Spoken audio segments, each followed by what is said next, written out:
Hey Norman, how's it going? How's it going, man? Hope you have a good day.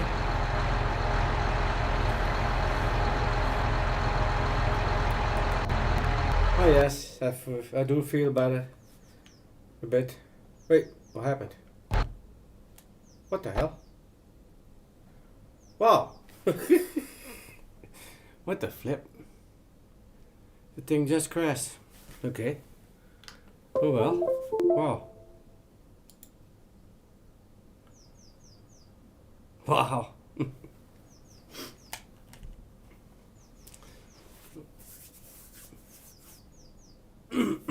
Probably I have different settings on my video, different video settings, because I cleaned the drivers with DDU, and then I made the mistake of installing the latest drivers, latest video driver in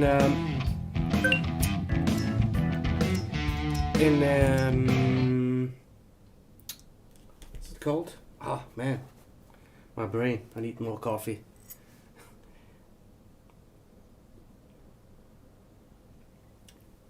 Can't think of anything today.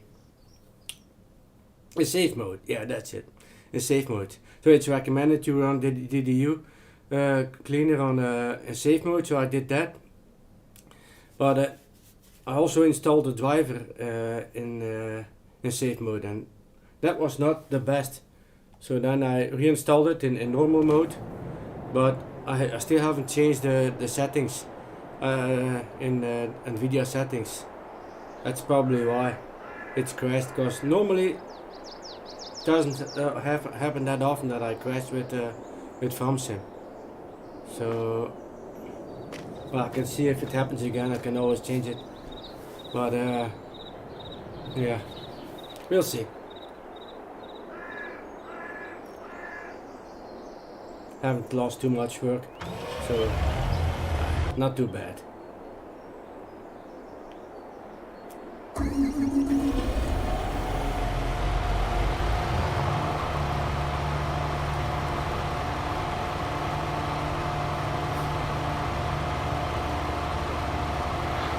Yeah, it can be complicated. That's right.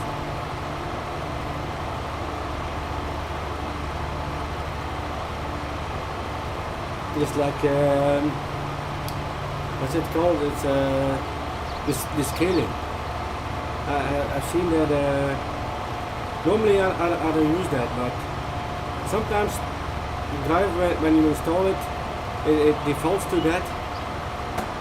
So it upscales. Should have looked. I can't exactly remember what it's called, but it upscales the resolution or something. Normally I don't do that. And also there's the power settings, so it's always to optimal or something, and I always need to manually change that to best performance. But I already done that, but I didn't change the other thing, like the scaling thing. It's probably that. I don't know. We'll see what happens.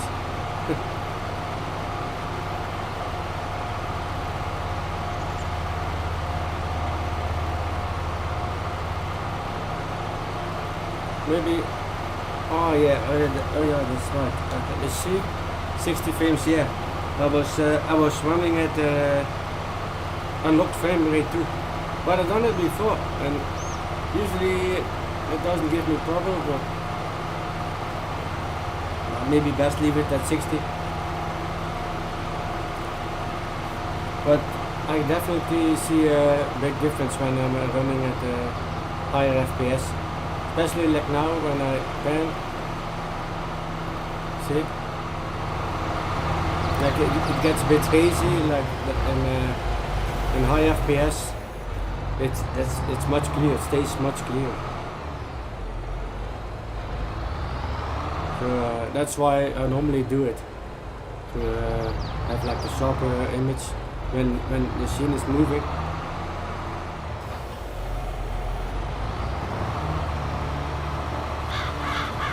Yeah, I can do that with so F2 is show FPS counter, and F3 is unlocked. See, now it's unlocked. But I had it limited. I had limited it to. Oh, it's still. Wow, it's still. That's odd. Wait. Oh, that's interesting. Wow. That's it. Oh no. It goes over. 150. Yeah, wait, it goes over. I have limited it to you like. Then you do this. Wait. Let me see. Like this 2 times. Then you have the console, and then you add frame. What was the game? Oh man. Frame limit FPS. Yeah. Frame limit FPS, and then space, and then you type a number. And I had set it to 143 because my screen is set to like the refresh rate to 144, and usually I set this then the frame rate to 143, so just below, because when it goes over, then it starts to stutter. See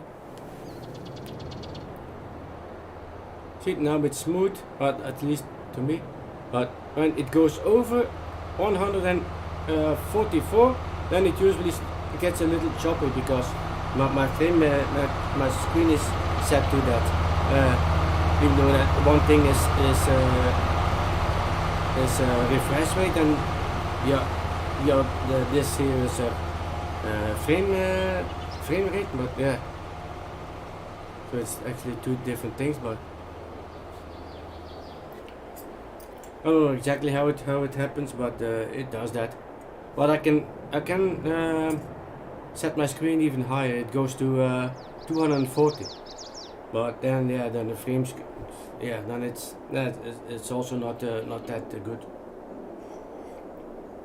Well, I still have to experiment a bit. But see, now it's a little bit. See, now I go over 200. See, now it gets a little bit choppy. But if I would set my screen to 240 now, the max refresh rate, then it would not do that. But then I get issues with the stream, I believe it was that.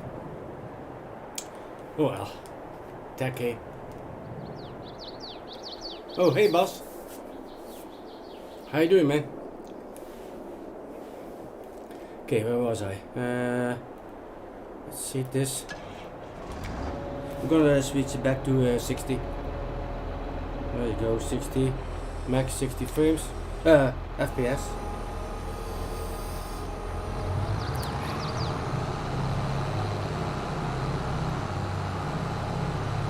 Yeah, frames, yes, frames, FPS. Okay.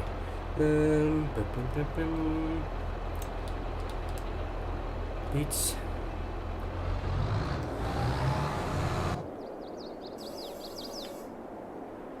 This thing is done.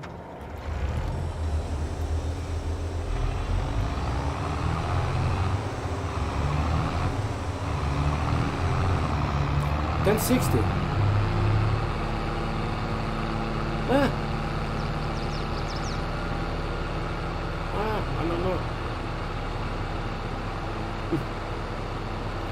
Before I had a GTX 1660. That's about.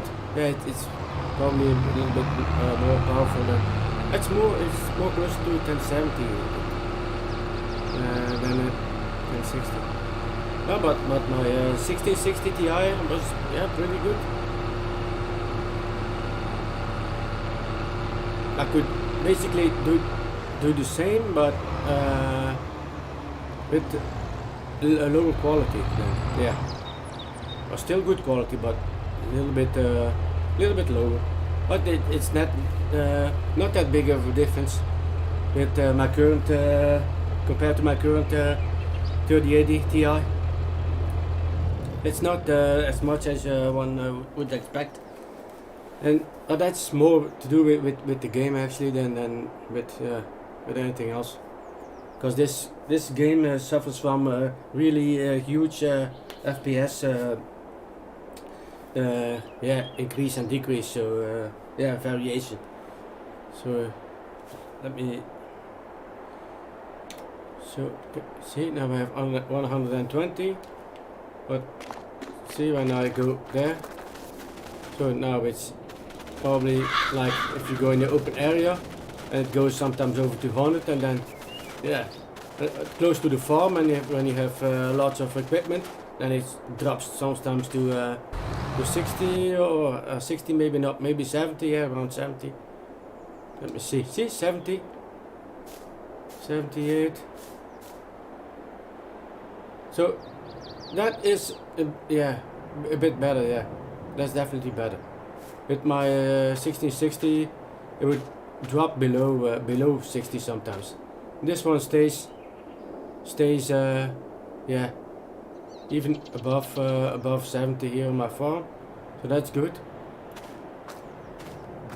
And with slightly higher quality settings. So yeah, that's but to say that the card was worth the price for just for this game, no. It wasn't really worth the extra, but of course I play other games, and and with other games it's sometimes more the extra power of the card is more visible. Yeah, with upgrade to RTX, yeah. Well, I waited for quite a long time, but then a few weeks ago I was like, they dropped a bit in price again. I jumped the gun. Oh no, jumped the gun, not really. Well.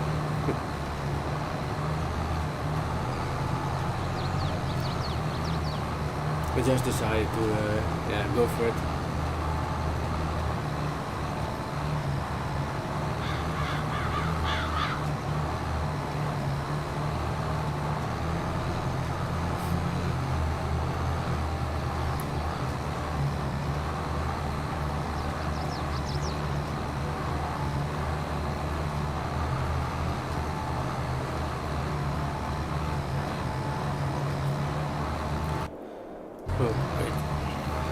First finish this field.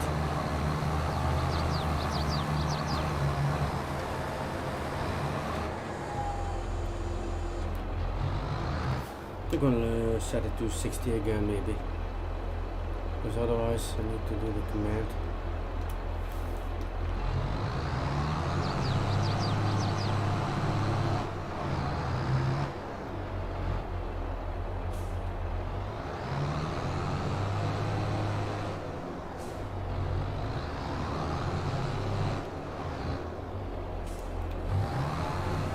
Yesterday I was looking for a monitor, maybe another monitor, but I can't decide on.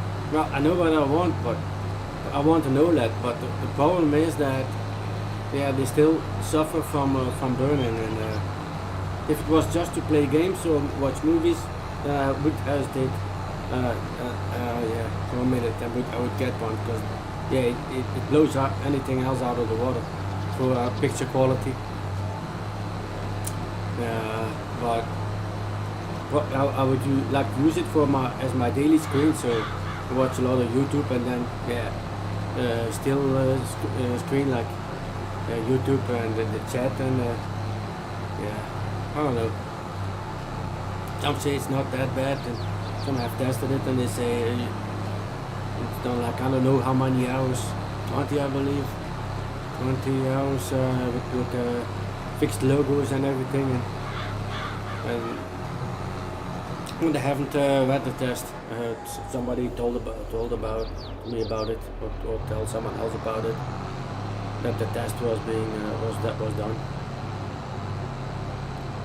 It also depends on how bright you have it. but yeah, I don't know. Probably gonna wait a bit.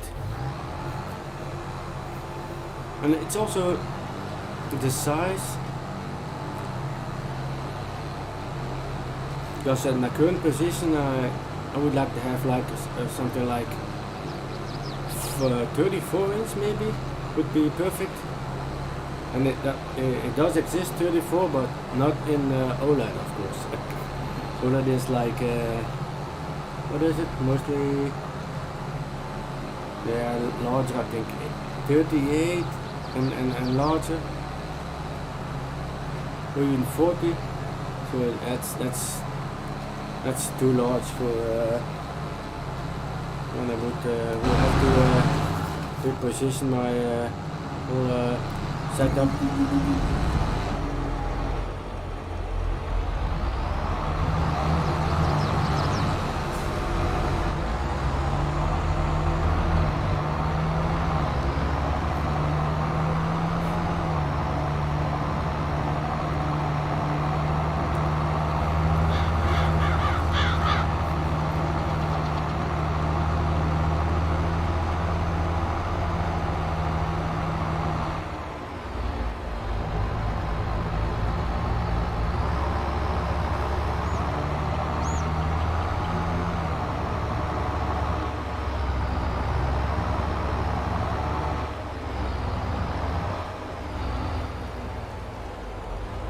I still have my 60 inch plasma TV, and the game looks great in that screen, but then I can't stream if I play on that TV, because I can't see my second screen. Because, yeah.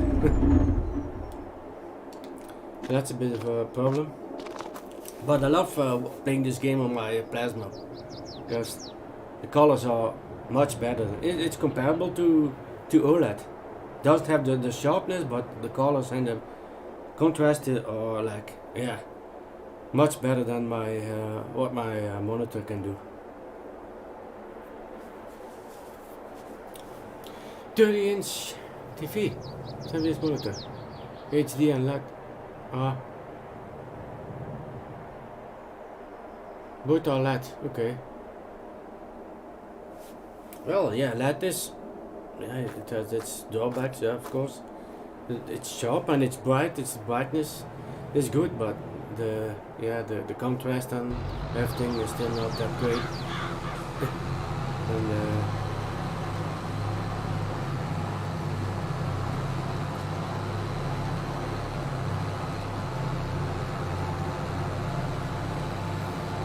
yeah, everyone is saying like OLED it beats everything.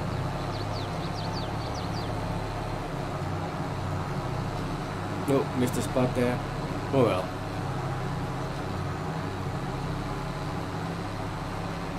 $55-inch 4K. Oh, nice.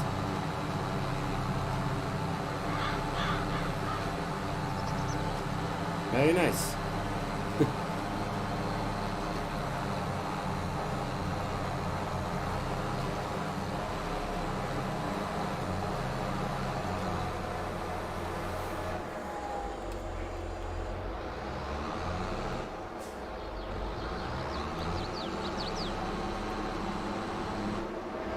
Well, if I didn't have my plasma, then I would probably buy something like that.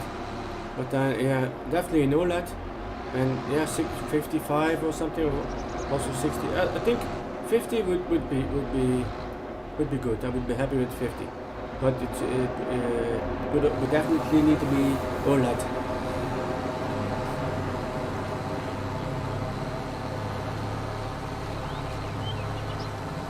But now my plasma is still working fine, so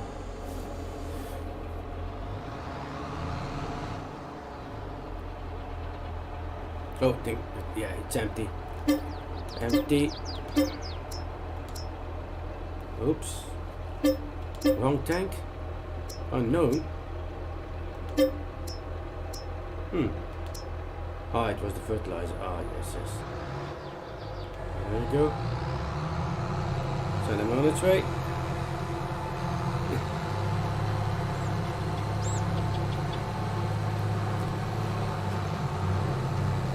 333 euros. Wow. A medium perhaps? I saw one in the Aldi, but yeah, I wasn't really interested at that moment. Was yeah, I was there with my mom, and we saw like a pressure washer, a Karcher pressure washer. We was going to get one, and so yeah, I went straight to the where they were. So, but they were still enough. Then when I passed in the hallway, I saw that there were small TVs for medium. But I believe it was probably that size, maybe. I'm not sure. At least 40, I think. Like I said, I didn't really look at them.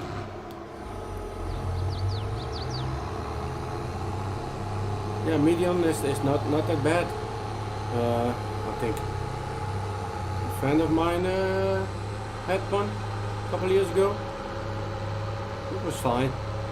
And my sister had a laptop, medium laptop. Also was, yeah, no problems.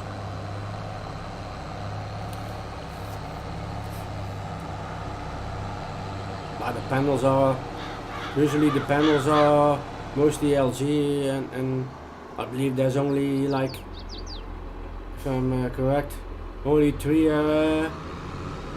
panel makers. Two, well, at least two. It's LG and Samsung. So most, yeah, of the TVs out there, flat screens, are with LG and or yeah, Samsung panels inside. Anyway.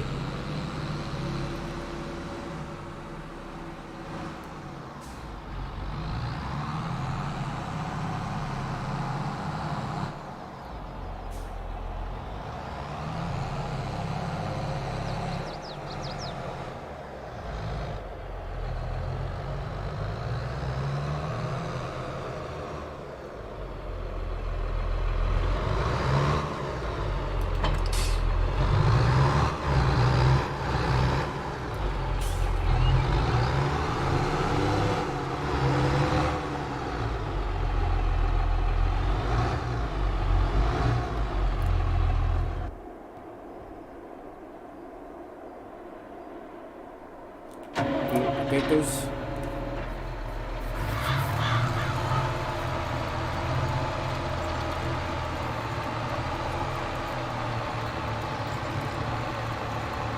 My first big TV was one of those projection TVs with the three RGB bulbs like inside, and then you have a mirror, and it would project the image onto the mirror, and then on the back of the screen, in the inside of the screen. That's how they worked. It was also a 50-inch. That was my first.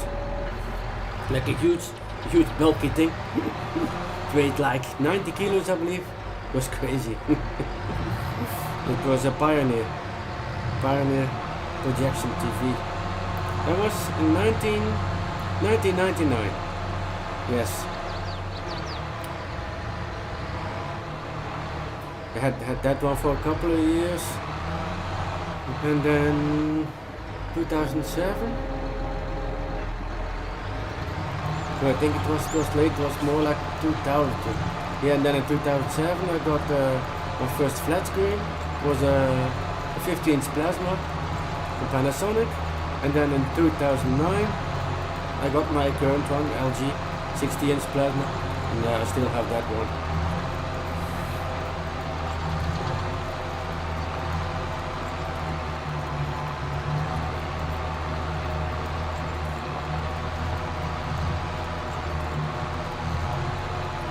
Yeah, plasma is still very nice,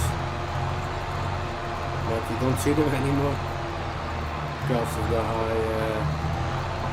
high power we tend to use. That's why kind of did away with plasma TVs, because they are so power hungry. But image quality is still very good. Very good contrast. It's like same as OLED. It's 1,000,000 to 1, so that's much better than any LED TV can do.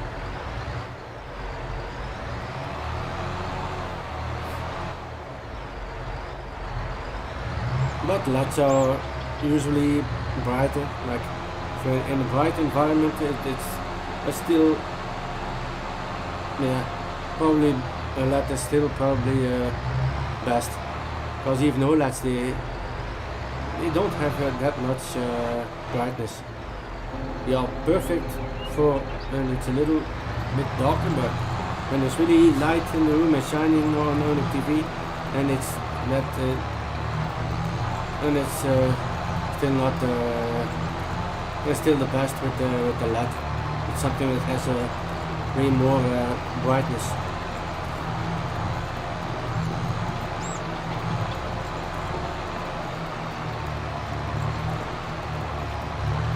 Ah, Louis, yes. 22 inch. Well, that's a nice size. My monitor is 27 now.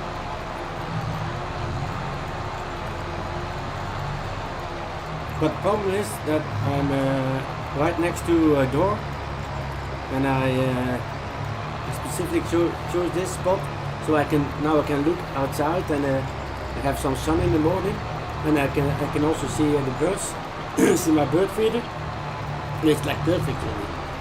And the sun is not in my screen, unless the sun is really shining through the window, then it's a bit of a problem. But yeah, I normally don't game when the sun is like in the morning or until noon, when it's really inside. I usually game in the afternoon or in the evening, so that's not really a problem.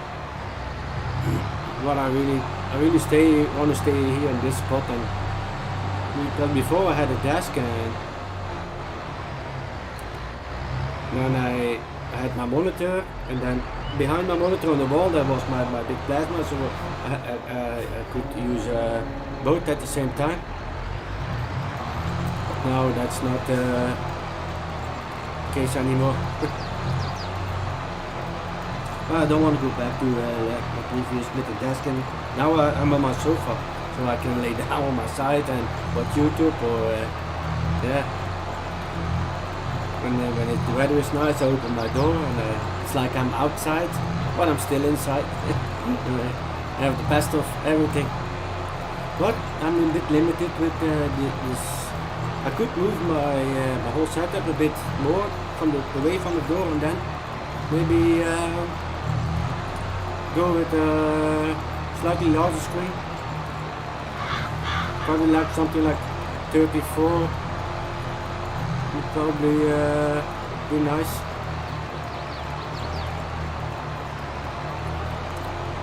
Yeah, we'll see.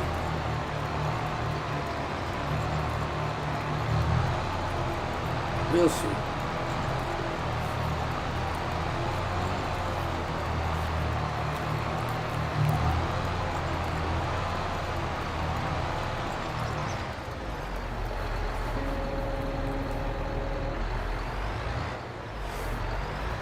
What the problem is with the sizes of these TVs. Like OLED, you don't have OLED in 34. Like I said before, it's only 40 inch and bigger.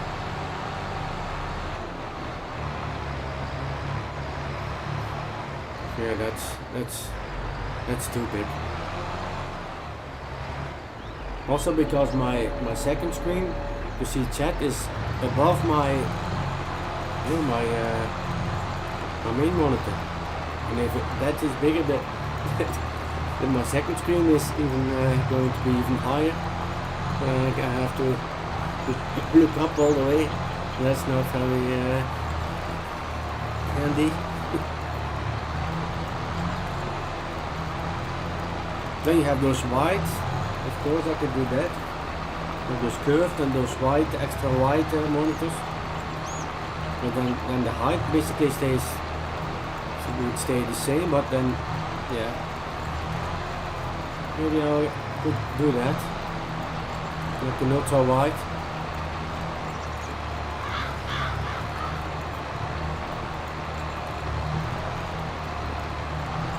Look for an ultra wide with about the same height, but just wider.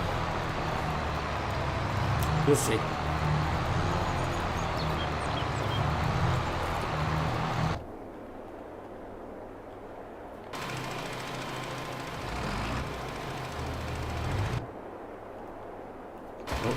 Oh, start this one as well.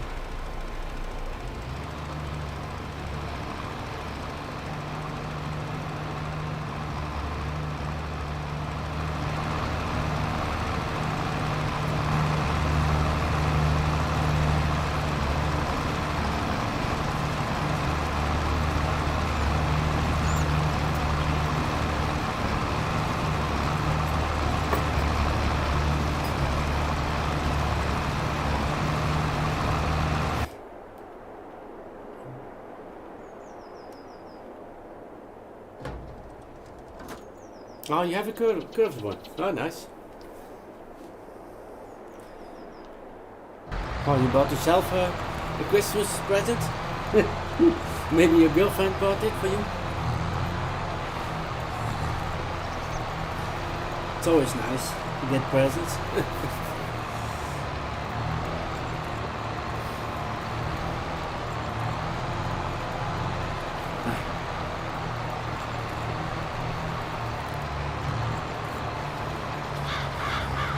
Actually look distorted. Well, oh.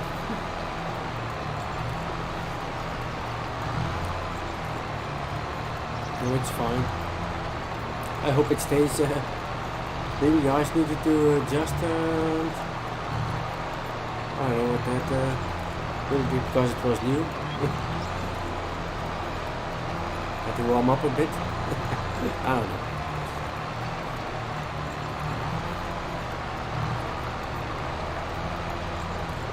I have an Acer Predator. That's my screen.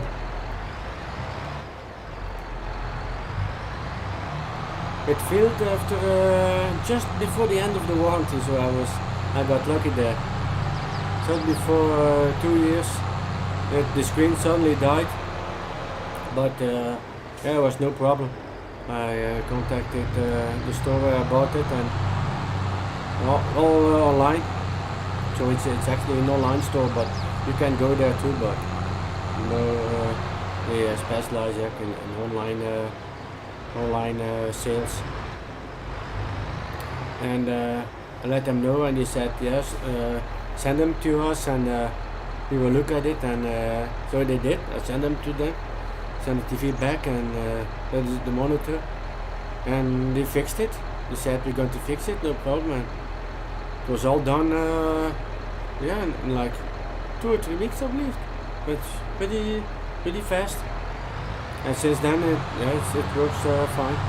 So no issues. I don't know what they fixed or what was broken, but the screen was like completely black. There was like no life in it. It didn't say also what they fixed or what they did, but it's fixed. So and it's fixed for free. So within the warranty. So that's good. Ah, you gifted it? Ah, nice.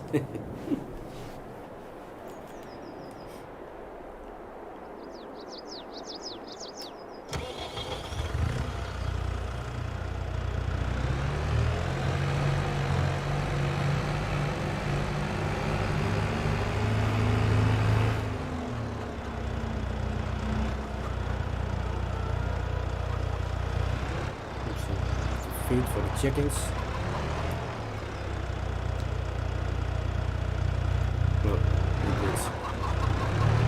think we still have enough. Come on, man. The trigger is a bit Probably the trigger that's a bit, there it goes. There it goes. Just a bit. I only have 300,000. 300,000 in my trailer. Enough chicken feed for 100 years.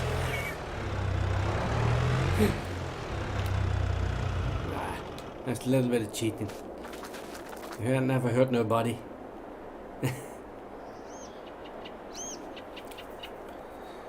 Where we at? Oh man, I keep switching to the same scene.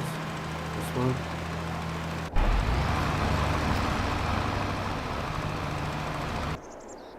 Yeah.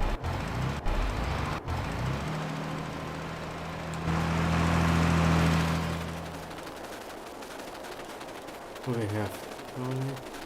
Harvested 50%. See if I have. If this one is no hacked cedar. Not sure.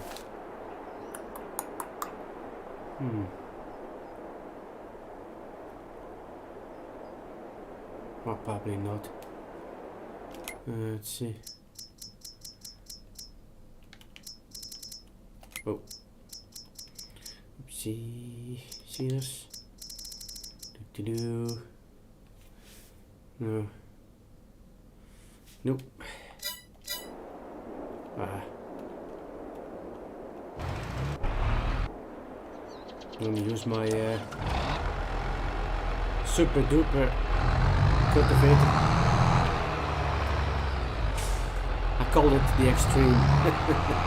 We're gonna see why. Just a minute. It's a little bit, just a little bit extreme. Oh, where could I want to go, eh? Okay. Do it myself, it's fine.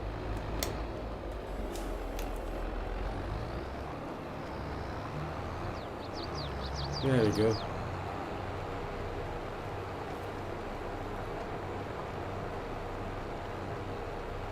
Won't have time for small cultivators.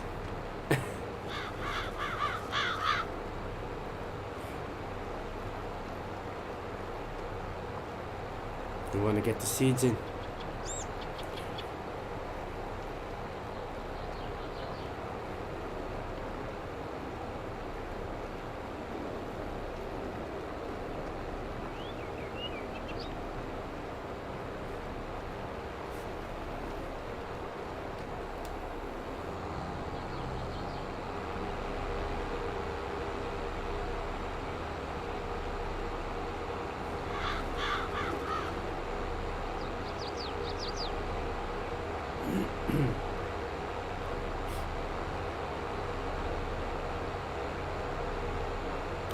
Yeah, cheats, yeah, well, sort of.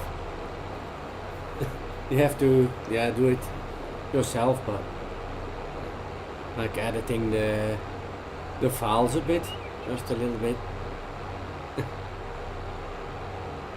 There's like a work area, it's called work area start, work area height, and work area width, and work area height is like 3 parameters, and you have to, like the wider you set them, the wider the thing works. But there's, yeah, probably like a limit. If you would like try to do the whole field in its entirety, then yeah, it probably would start to miss spots and maybe become a bit choppy or whatever. But usually I think it's like set to 60 meters or something, I don't know. That works fine.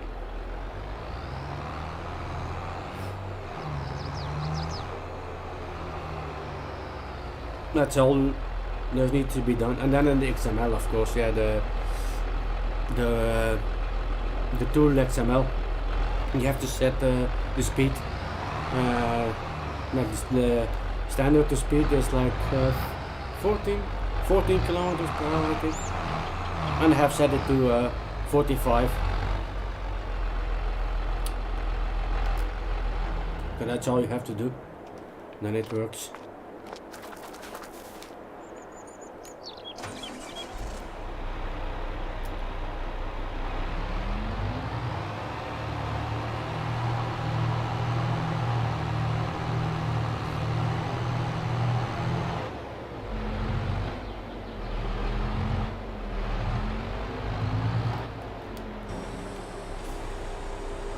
I changed a lot to this map also. It's not it's the default Elmcreek map, but heavily modded by myself. So normally this field is much smaller, so I increased the size of this field. And then the pond you see here, that wasn't there, and the trees and the bushes and all, I did everything. And the sheep enclosure here that you see, that's also the sheep stable is the default one, but normally the area they have is like just like something from here, just like this, something, this and this, something like that. That's about what they normally have for yeah for area to roam. Now they have a little bit more, but the game won't really show more animals. Like you can buy, let's say if you could buy 1,000 animals, you can't, but even if you could, the maximum it will show, I don't know how much, but yeah, probably, I haven't counted them, but what you see is usually, yeah, like what you see here. You won't see much more animals. That's a bit, yeah, a bit of a downside of the game. Well, I think they've done that to, yeah, because if you know you have animals, the frame rate tends to drop. And, so if they would put more animals, even more of like, let's say double of what you see now, there would be, yeah, would be even harder to run the game, or like for some PCs, and they always want to keep it like, if they would optimize the game for like everyone with a 3080, then yeah, or bigger, then yeah, they could easily do that at more animals. But yeah, so I've done that, and also here this concrete here. Got the original one. You really have to get really close to get in the tipping point here. And it's a bit difficult with the bigger trailers, so I extended the concrete that you see here. Normally it's about half. You can a little bit see here where the joint is. There's a little bit difference in texture, but this part I added myself. So now I can come with and then I extended the trigger that comes to here. Triggers can be seen with if you have the console enabled, but you have to do that in the game XML, game settings XML, enable console, and then you can do this. But see, you have the triggers. Here's the tip trigger for the, and if you would look at the default, you would see that it's much closer to here. So then you really need to get like to where the red line here is. So now I put mine see, a bit further away, so it's easier to drive and to tip in. So that's how you can see, like, to test if triggers are, if you want to know if there are triggers anywhere, or if they work. You can see that via F5. These are audio, yeah, audio and lights. Then, so once, I don't know exactly, that's the wireframe or something. I don't know what that exactly does. And once again, it's the triggers, the lights, the audio sources, and then you cycle through. Yeah, it's pretty handy, especially for modders. You can see if the triggers are loaded, but if to see if they work, you still need to test them and get a trailer or something and try if you can tip in it or load from it, whatever. But it's definitely a useful tool.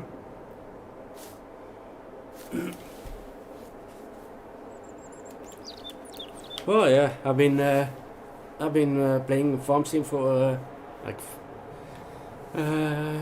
modding since 2015. So yeah, I learned quite a few things, but it's definitely getting harder with FS since FS22. I used to mod a lot for 15, FS17, FS15, FS17. I did a lot of modding. Oh man, maps, vehicles. But now it's getting really much harder. The quality goes up and the detail, but everything gets more complex. And so I don't do that much modding anymore. This is basically, this map is the last, I made it, I finished it a couple months ago, maybe 2 months ago or something, I think. April? Yeah, probably something like that, 2 months ago. I finished it. That's the last, I haven't done anything modding so far after that. Well, map building is not that difficult, but as soon as you make your own mods or make things work, then it's get more complex, of course. But like map building, if you or like editing a map, an existing map, you take an existing map like this one, like the default one, and edit it. That's not that hard. You just get the giant editor, and then you open the map, and then you take a tree, you take it and put it there, and then you plant the grass and the bushes. It's a lot of work. Like all you see here, you have to all paint that stuff, anything.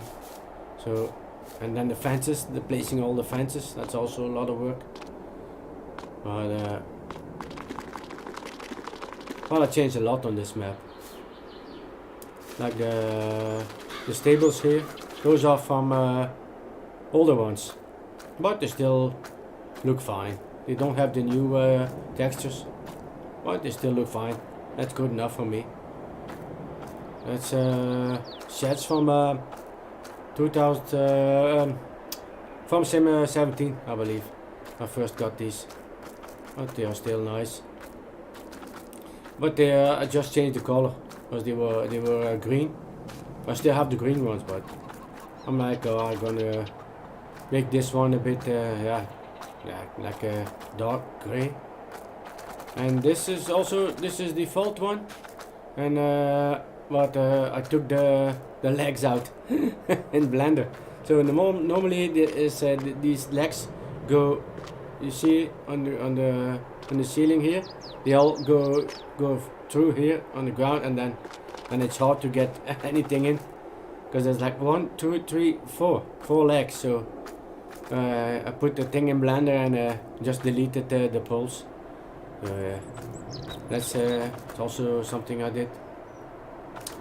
And then this whole gas station, I changed the color, made it a bit more more Texaco, because I changed it to Texaco. I put a new roof on with the Texaco lettering and the logo and with lights. So normally it's when it's dark, you can see that it's lights up. That's nice. Just the border here, just the Texaco logo and the border light up when it's dark. And also change these completely. That's to Texaco. That's also one thing I did. And then all the fields are much larger. So, this one not very much, but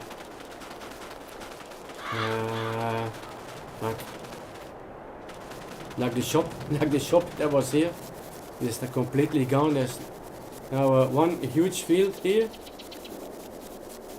So the shop that was here is now, ta-da, there. Oh, there, yeah, across the street. I put the shop there. Here put some decoration. This one I did myself. And this is one I converted from 17 into like a static object, just for yeah, it can't do anything, just sit here. And this is a cab from 2000. Oh no, I think this is one from FS19. I think I took. Wait. Ah no, it's the. This is from FS21. Yeah, that's right. It's a cab from FS21 from the truck in the game. I took the cab, just the cab. So like, you know, you're gonna bring a cab for you know. Someone needed a new cab. Can happen. So this is also cars or deco, just deco. And then here I have another field, another big field, and the hangar that was here, there was like a big hangar here. That one I moved to over there. That one I moved it to here. This one. And I put the cabinet here. Here I put some graffiti on. Like I was looking for graffiti online till I find a suitable decal I could use. This I like this one. Don't know what it says, but it's a bit yeah, fun. And here I have also two of my sheds, my open sheds here. And then this water tower is also that's one from 19 that I converted. And this is the placeable sugar mill, but I added these buildings. These buildings were already on the map, but they were like over there. So they are still there, but I copied them and put one here and there. And then I put this pipe I took from that factory over there. They had the pipe, and I copied the pipe and I put it in here, make it a bit more, you know, like realistic. And also put a silo thing there, you see. And then the truck, yeah, the truck I did. I put some of those. It's a truck from FS19, yeah. It was a deco truck in 19, but normally it has like a bucket, but I put a flatbed on it, and then the pallets, just some deco pallets. Removed there everything, like the function of the pallets and everything. Just made it as basic as possible. And this one is the default. I think this fan is default. I just added this Glenwood sugar mill. I took decal and put it decal on there. That's nice. This one is from 17. The rims I did myself, but that was was it no, it was 19. It's also 19. This was. And I made this. Well, the van already existed, but I added the rims. So now I didn't have to do that, just convert it so it would work in 22. Also put a bit, put a few pallets in here, just for show. And everything. And this here. Oh yeah, the cars. I haven't showed you my cars. I've done all those cars. Well, converted them. Those were all this car here, very nice classic. What is it? Shelby, yes, Shelby Cobra. This one, it was from 19, I think, yeah. I also converted it to, because it was, in 19 it was a car that you could drive. So I made it as simple as possible, you know. And threw everything out that I didn't need it. So made it, so it's like, as simple as possible, as a static object. So I did that one. It was our default. And here a bit further also I did This one is from the one I found from 19, I converted, and this one is one from. You're probably gonna like this one. It's an old BMW.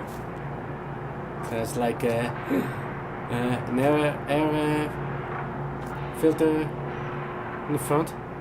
I always like this one. This was from a map I worked on in FS22. It was also an existing mod, but it needed a lot of work because it wasn't optimized at all. It was the files, it was a mess. So I have to basically rework the whole thing, put it in Blender, and made it as simple as possible. Oh yeah, it turned out pretty good, I think. This one was fairly easy. I didn't have too much work on that one. But yeah, this is the this is the spinnery, yeah. This is the vault spinnery, but normally it's on the other side of the map and it's a different building. But this building is actually the carpentry, I believe. Yeah, the carpentry. And that was originally, this building is here. But I took that building and put it here. And then I changed the decal to the spindle, what is it? Yeah, the spinnery. The swirling spindle, yeah. So I did everything. Put the hood in here and then the trigger. Cell trigger is here. And here I put my McCain factory for the fries. The best fries in the world. Freezed fried fries. So that's kind of the thing I put together. Like this wall I took from in-game. This was what I used in one of the buildings in the game.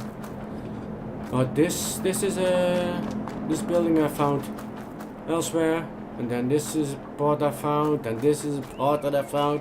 Then I need to add this concrete lines in here. Then I added this thing here, and this pipe, and the whole thing. And there's all those things here. You see the decals. Everything need to be added. So then the pit also I made myself. So to complete this thing completely from scratch, almost. The grid is the default grid, I believe what it was. But from 19, I believe. And then I reworked it, so there's like bigger openings, because it's for potatoes. Like potatoes need to be able to go through. And not that it really matters in this game, but you know, for a bit realistic. So then I put the potato plane in there, and then the concrete. You see that I did myself. And then this building I found online,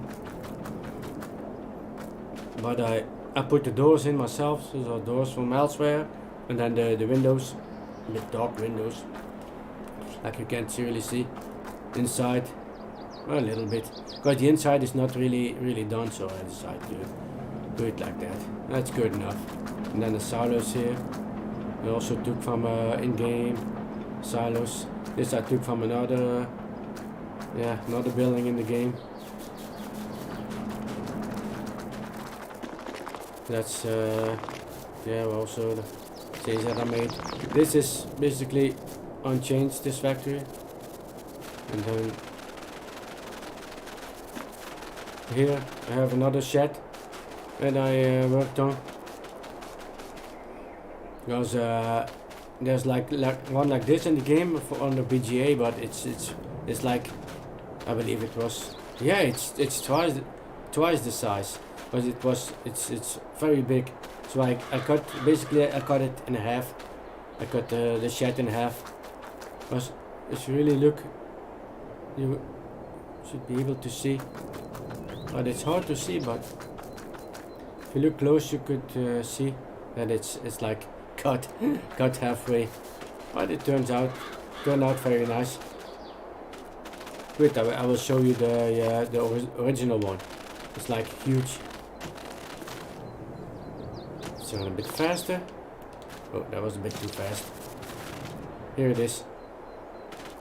You wouldn't say it, but this one is, yeah, it's double the size. It's very large.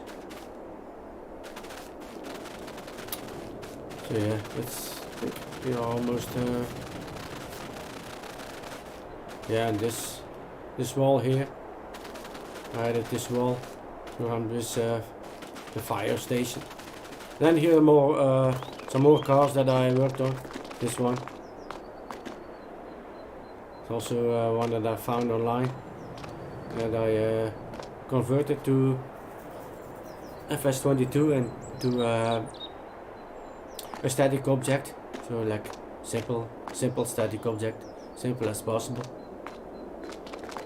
And that's one I worked on, converted from FS17, I believe. Yeah, that was a FS17 one. Also a nice car. Mercedes V12 AMG. Nice. And here's one I found online. And made it into a static object. And I think that's about it. So. Oh, here this one. Oh, my old Mercedes, yes. Ah, here one, yes. It's not a bit. Yeah, you can see that this one is really like it's like a bit choppy. The texture is not. I need to rework this one. It's like not smooth, but it's okay from a distance. It's also one I had in a 17 with the trailer. And this one is from 19, I think. Yeah, converted from 19, also the trailer. And then I put some stuff in here, you know, like the pile, dirt pile. Can make it a bit realistic, like there's work going on, you know.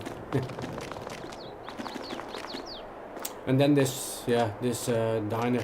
The diner is the position of the diner changed, and then the hedges.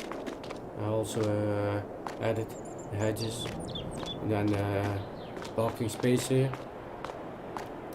and then the cars. This one is from 19. This one is from 19, and this one is from 19, and this one is from 17. But I had to rework this one as well a bit, because it wasn't very optimized. But yeah, I like the older cars. Beetle, nice. Yeah, it looks good enough for a static object. And this one, oh yeah, I made this. This one, this is actually a model I bought. 3D model that I bought, because I couldn't find one that I liked, so I bought this one and put the textures on, and you know, made the buttons like a bit metallic, and then all the had all the labels that I had to find for all the brands and put them in here, and make it light up. This one I already had this one.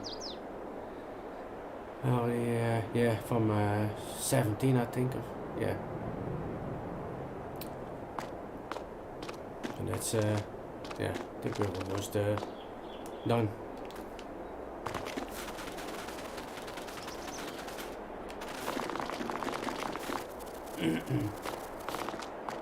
On here, yeah. Almost forgot. I added this one as well. This is like the complete like a car junkyard. Yeah, couldn't find the name. The junkyard from FS19, where it's like a complete junkyard that I took from 19 and converted it and put it here. It's also The rest is yeah, it's all the same. This building is replaced and yeah, changed a bit the fences. So normally the bit it goes way down here like that, and I made it so it like it doesn't go as far. So this field can go all the way up to here. See? This building I added. Yeah, this also added this one. This from 19. Building from FS19. Oh, can't go over the fence. This building from FS19. I converted. Just yeah, so deco object. With a bit of sound in it. And this hanger, yes, this hanger. There's also one I added. It's one I bought, I believe, from GC Trader, yeah, GC Trader. It was like, I don't know, €6 or something. It was cheap, so I just bought it. It was already textured, so it was easy and good enough for my opinion. Looks good enough. So then let's see what I have here for this area. I made this field bigger. And oh, my horse, yeah, that's right, I almost forgot. My horse farm. This is all added here, the whole thing here. That's still original. These buildings there, but the whole thing that's from 19. The whole building is from FS19. Plus the area here, the jump, the jump. So I had to convert all that stuff. It works with yeah, with 19. Then I made the doors work and all. It should work, I hope. No. No, it doesn't work anymore. Okay, that's great. Wait, let's try. Another button? No. Oh, close gate. Ah, yeah. Ah, there we go. It works. It works. Nice. Because in FS19 the barn doors don't work, so I had them, yeah, take them apart in Blender and yeah, make them work.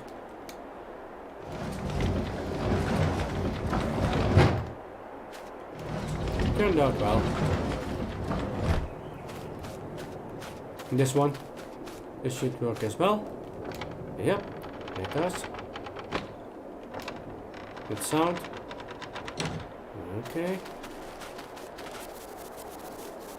Then this is just a decoration. Yeah.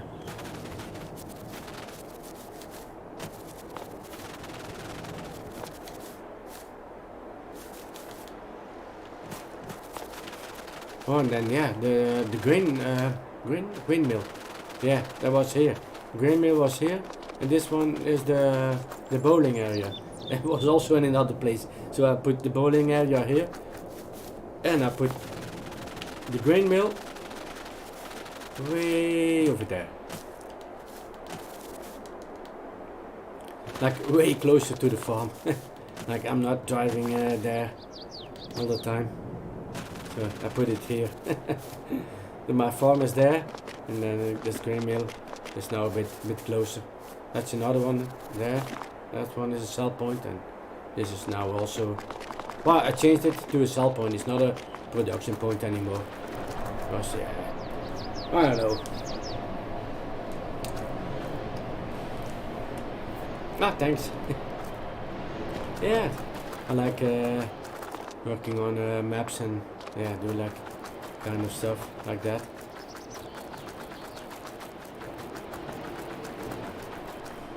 Yeah. Put this dumping pit in here.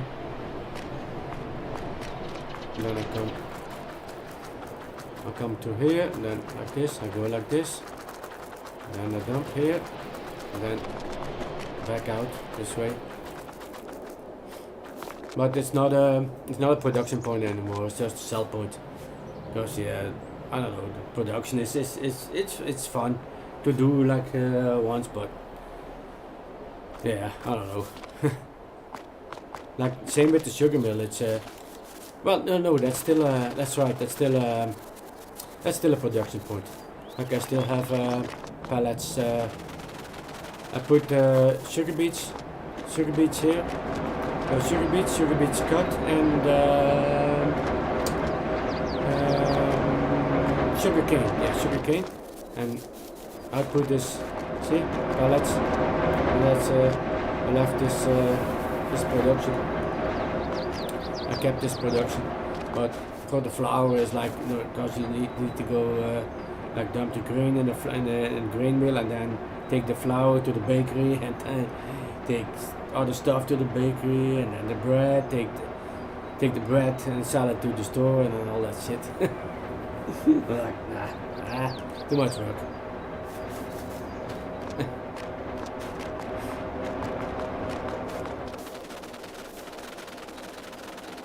But this like I wanted to have like a sell point for my potatoes, and yeah, what better place than McCain, man? McCain fries.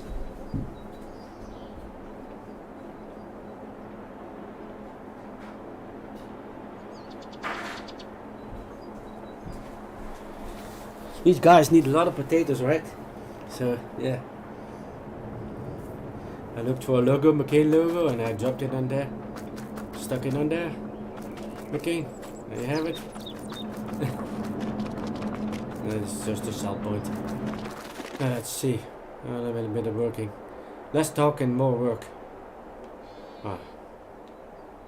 That's right.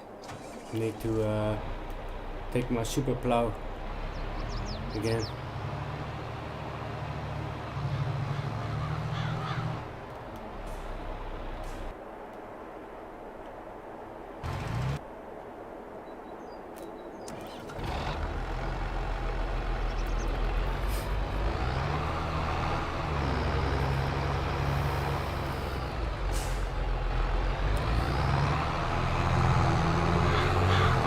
Like, yeah, modding is fun.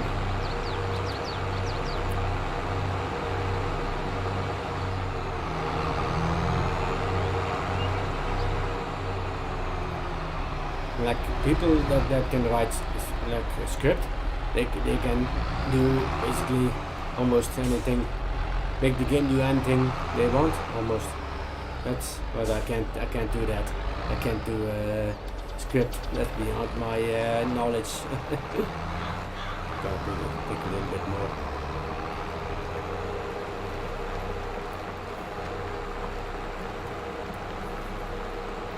Although I have edited scripts before, but that was done like more like trial and error. So change something, see what happens, what it does. No, it does work. Try again, change something else. Try again, change something. Oh no, try again, until it did what I wanted it to do. But that was, when you do it that way, it takes a lot of time. Because I was really know what I'm doing. I was really know what I'm doing. But eventually it works. It worked. But some scripts are easy to adjust, or like a mod. Because they like they have already like built it in, like the power thing, the mod for the power, but there are different versions of it. They have like different names, but that you can pick up pallets and heavy stuff like trees. There's like a number in the script, so if you change it to I don't know, like I put it on a million, I think, or something, very high, so I can basically lift anything. But those scripts are easy to change.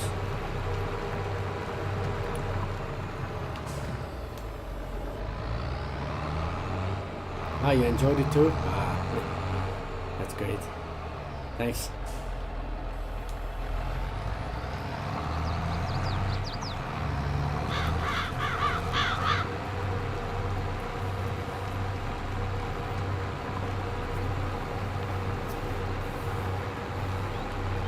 I think the most work I probably did was for F17, FS17. It was the map was called Colborough Park Farm, CPF. Oh man, the work I done there is. I think I worked 3 months on it. 3 months, like almost every day. It was crazy. Like I changed the whole thing. Could barely recognize it. This is nothing compared to what I did there. It was crazy.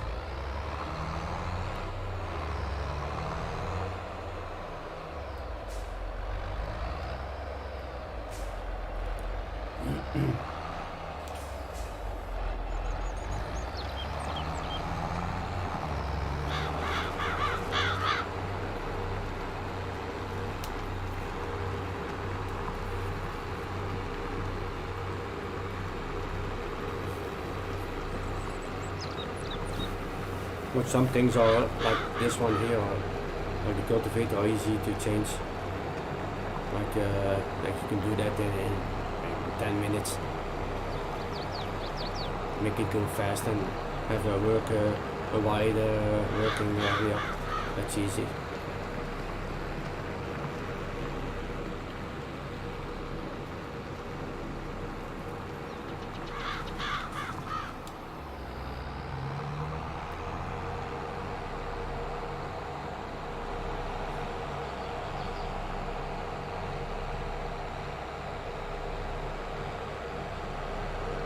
But like make a tractor, give a tractor more power, or make it go faster. That's all easy, very easy to do. In the vehicle XML,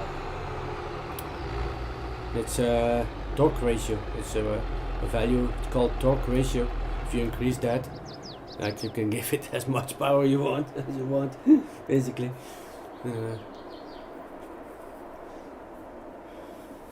And then the speed, like 2 things: max speed and then lower gear ratio or something like that. Yeah, lower gear ratio. Like lower the value of the lower gear ratio and then increase the max speed, and then it goes faster. This is also one I changed, the little one here, the Burer. Because normally it goes 25.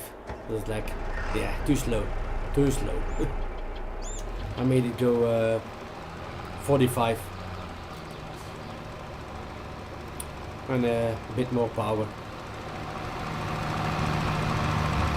And optimize the wheels a bit, so make the wheels a bit wider.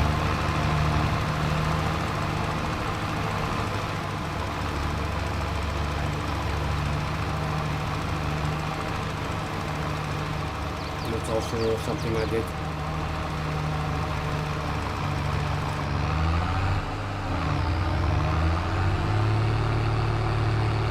Okay, now it goes 34.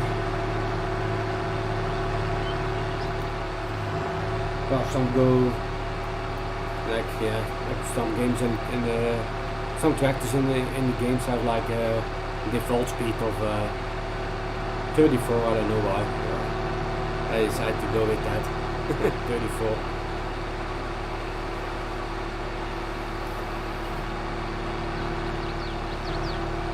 And the trailer has a capacity of manure 1,999,999. 1 million. Otherwise I have to stop and fill it all the time.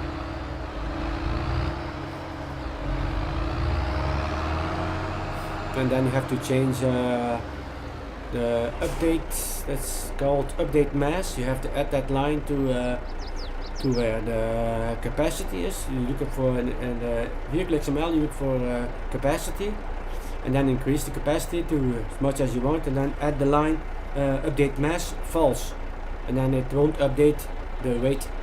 So you can put as much in it as you want. And then with this cheat, it's like that's a mod. The power tools, but I also added. That's a script that I modified because it had other stuff that I didn't want. So I made it just. It just does that. Just fill the vehicle. So I simplified this mod.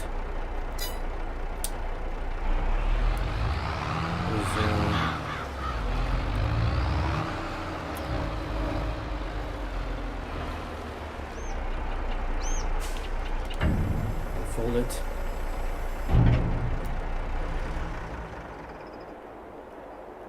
See where we are. Oh, good to see that. This one is still default. I haven't changed anything, I think, with this machine, this tractor, as far as I remember.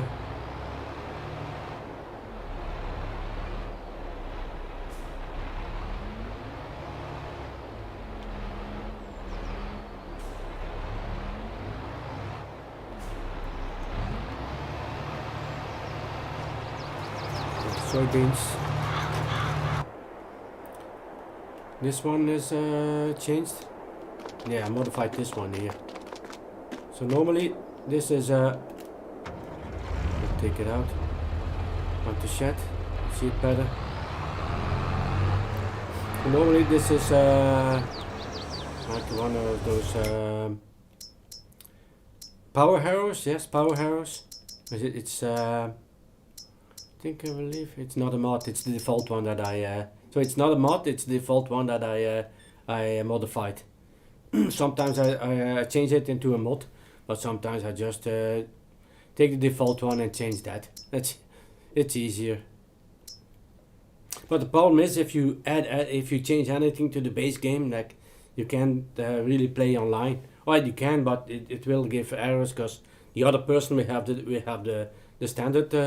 Unmodified machine, and that will give problems. But if someone who doesn't really play online, like they can, it's no problem to modify the base game maps and vehicles and tools. So I changed this one into it's also like a plow. So it works as a cultivator and a deep plow.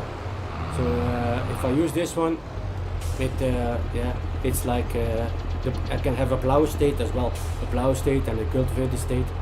So this one, and the speed, I increased the speed, I think, to let me see, 14 it was, I believe. Yeah, 14. I think the default one goes 12. I changed it to 14. Not too crazy. And also the weight, it was a bit heavy for like smaller tractors like this one, because I lowered the weight a bit. Now it's like easy. See, there's still weight, you can see, but not too much.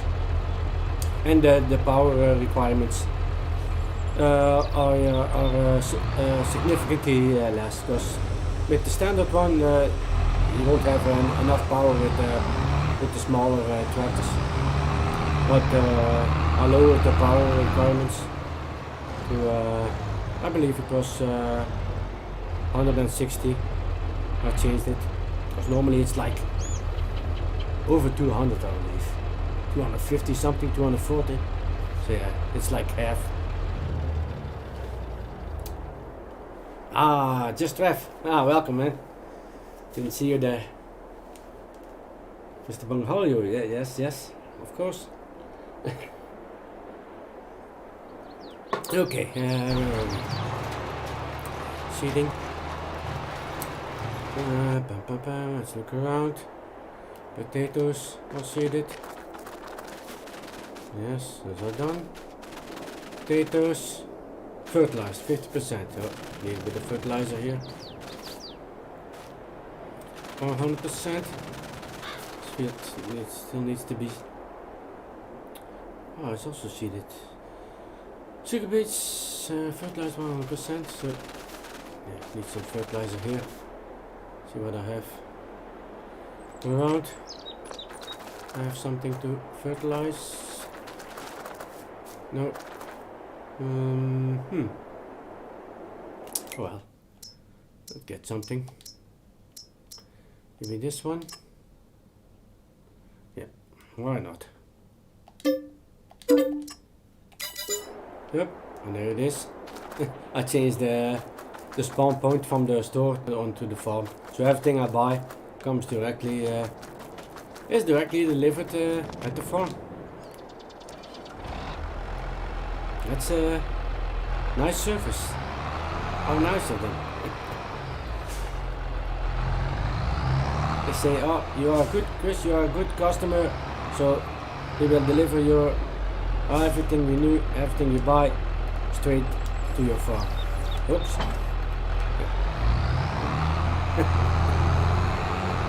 Only for the best customers.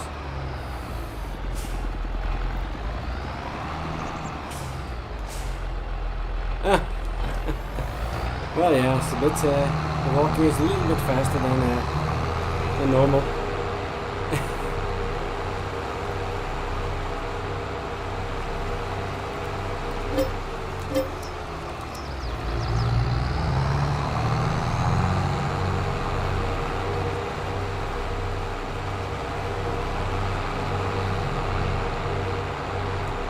This tractor is also default, just the power, I believe. Yeah, I increased the power a bit.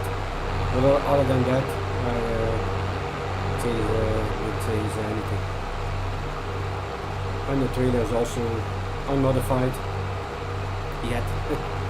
Maybe I will, because it can't do line, so I still need to change that. It can do line as well. That's fairly easy to do.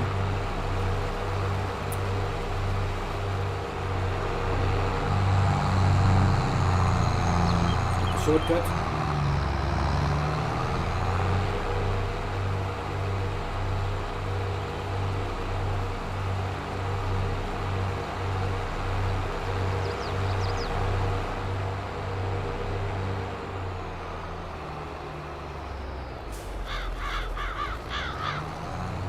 There we go.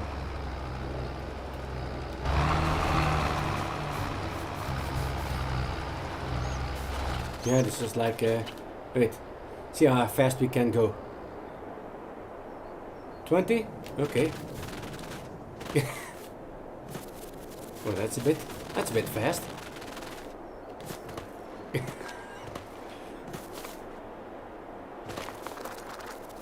That's a bit over the top. This is better.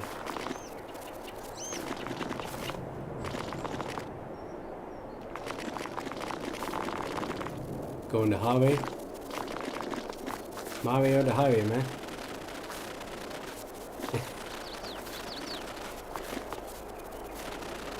Have a look, see. A tour in of the farm in 3 seconds. There you have it. It's also a mod, a speed player mod. Well, it's normally it doesn't go that fast. Something has changed, and I don't know what it is. I looked at I re-downloaded the mod, and it must be a conflict with another mod. I can't think of anything else, because it. And the weird thing is, I didn't add a mod. I haven't changed anything, and all of a sudden, the next time I play this game, I was like, what's this? What's it now? We're going so fast. I was like this is now the standard speed, right? So, and I walk normally. This is normal. But then when you had run, and normally you would go something like this, and see, mine goes already way too fast. If I fully press there, because I use my trigger, so I can adjust. But see, that's just like. Normally it would probably like this, and when I put it all the way down, it's like already too fast. So that wasn't the case before, and then suddenly, yeah, it happened. I don't know why. Weird. I say mod conflict with something else, I think. Okay. Let's have sugar beets, yes.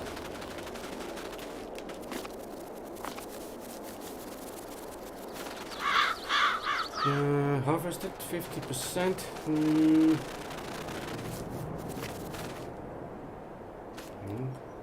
Oh, fertilized, please be fertilized. No lime, no. Okay. Wait. Fertilized, yeah, 0, okay. With a bit of manure first. Free manure. Let's fill it up. 1 million. Should be enough. That should be enough.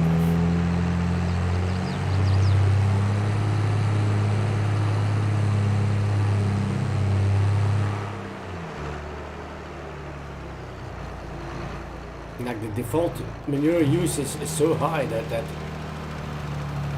like if you wanted to use it, it's like like the cows don't poop enough to have enough manure. You will have to like buy max animals and then speed up time all the time, and even then there's like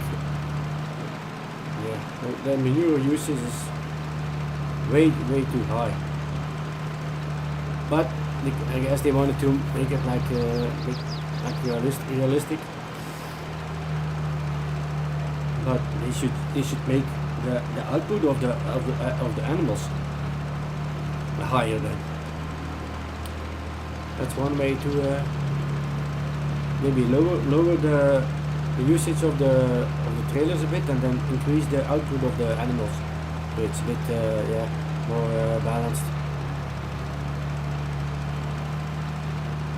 But the usage of the trailers can simply be modified in the vehicle XML. That's no problem. But output from the animals is I don't think that is that simple. I think they changed it. It used to be simple, like in 15 and 17, but after that, I believe they changed it. I'm not sure if I can do that, increase that. But lower the usage of the vehicles is the trailers is easy. It's easy to do.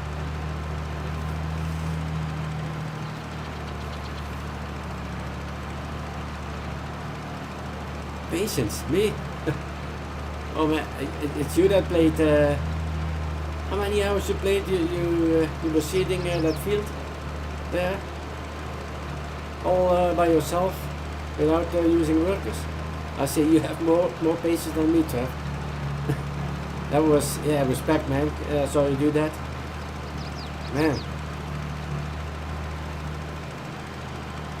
Like I use workers all the time. Sometimes I harvest myself. That's what I like to do myself. Like the edges maybe, like in regular fields. Then I do the edges first, or maybe a bit more, to a point that the workers will then can take over. But you did like a massive field, cultivating and then seeding. That was crazy.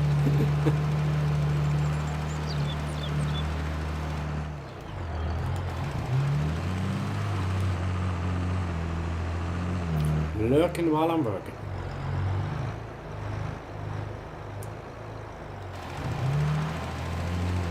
Well, you're lurking, no, I'm working. Kind of. Stupidity. Well, I guess you want to set yourself a goal and then like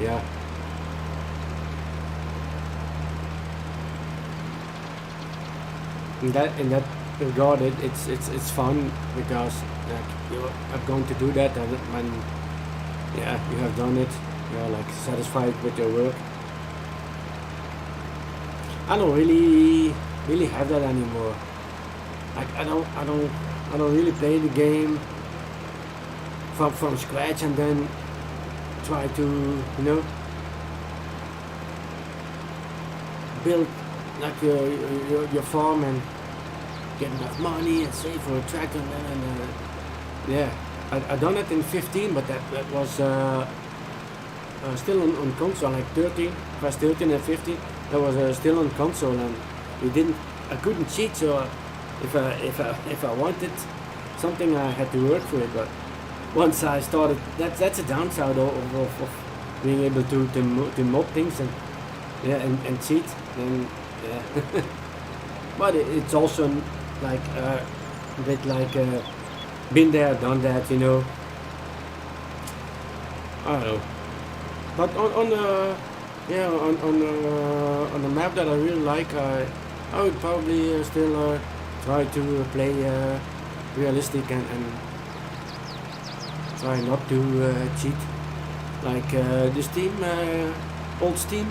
Yeah, I played. Yeah, with that one I try to play with. Little cheating as possible. Yeah, ups and downs, yeah.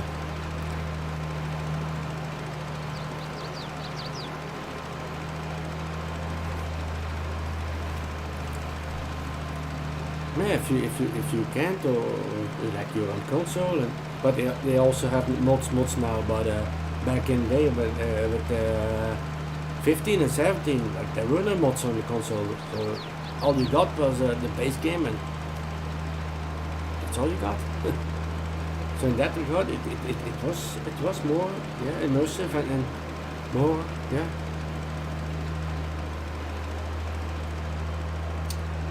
But yeah, it's still fun to do. But I still like the modding now. I like the modding more than the game actually. And then working on a map like this and then try it out when it's finished. Then that's where the fun is for me. And maybe now with streaming a bit more. Maybe I don't know. Streaming is also fun.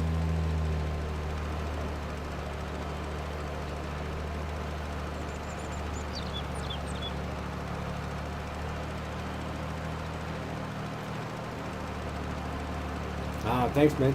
Thanks for stopping by, Trev. I would say have a nice rest of the day. And yeah, till next time, maybe.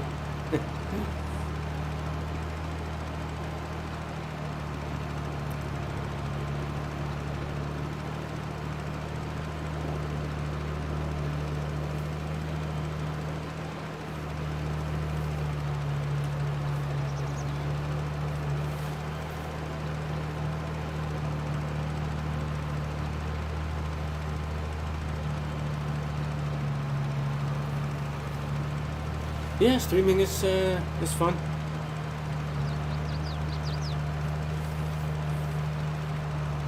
Well, I used to stream without my microphone. But I was like, what the heck? Let's use the mic. See, why not?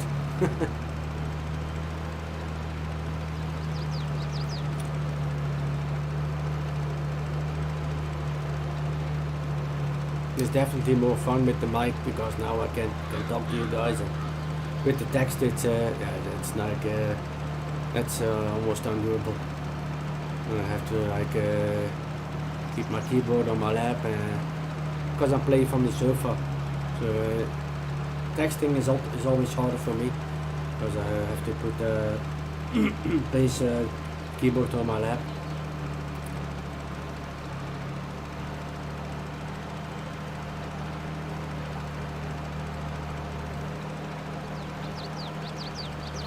Oh yeah, no worries, Norman. I don't really advertise my channel. It's not really my plan to also to build it up or like build an audience. Like I enjoy this, but I definitely, if I do it a bit more. I definitely want to keep it small, you know. Like only a few people in chat, so I can manage things a bit.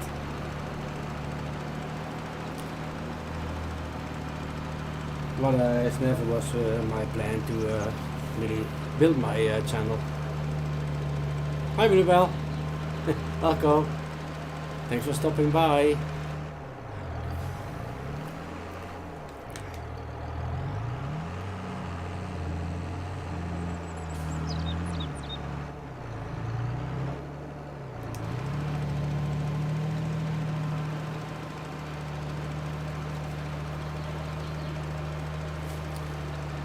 Oh yeah, well a lot, 740 something, I don't know.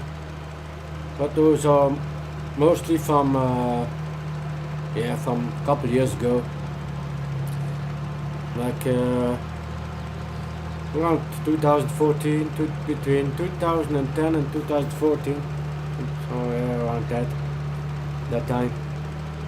I did stuff, audio stuff. I was very much into yeah, like audio, setting up audio systems and acoustics and all of that, and I made videos about that, and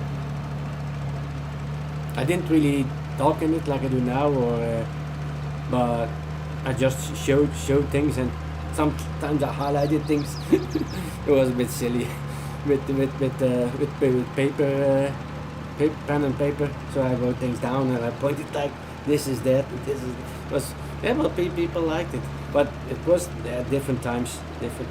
Yeah, it's YouTube changed a lot. Like every year, it always changes. It's a fast changing landscape, media, as you know. But yeah, people liked it, and yeah, they ask in the chat sometimes advice, or you know, what speakers should I buy, or what goes with what, and how should I place my speakers, and yeah, I liked doing that. But now I just, yeah, if I have audio, it's well, I still like good audio, but it's not really like that important to me anymore. Because I was like obsessed almost with it, yeah. I went so far as to, like, people have a living room and they look where they maybe could place some small speakers like that aren't too obvious. I did like the opposite. Yeah, it's like a speakers first, a speakers first, and then the living room. Yeah, they were like big, huge speakers and placed far from the back wall and into the room, the hall for acoustics and stuff. Yeah, for as good a sound as possible. And then with diffusers and absorbers in the room and bass traps and all that shit, you know. So that's where most of my subs come from. But yeah, no one watches my channel anymore. But people, yeah, they forget this up, and they forget. I see that on myself, you know. I'm sub to probably over 500 channels, and most of them I don't even watch. So, and you kind of, yeah, forget about them. That's why I still have 740 something subs. But I lost a lot. I think most I had was around 1200, I think. Yeah, 1200. Of course, yeah, there's still, yeah, a huge, like half, like that are unsubbed, but the other half are like, forgot about it. Nah. I don't think I have any of my audio gear vids left on my channel anymore. Yeah, I deleted them all. It's like, yeah, past. That's Past. That's behind me.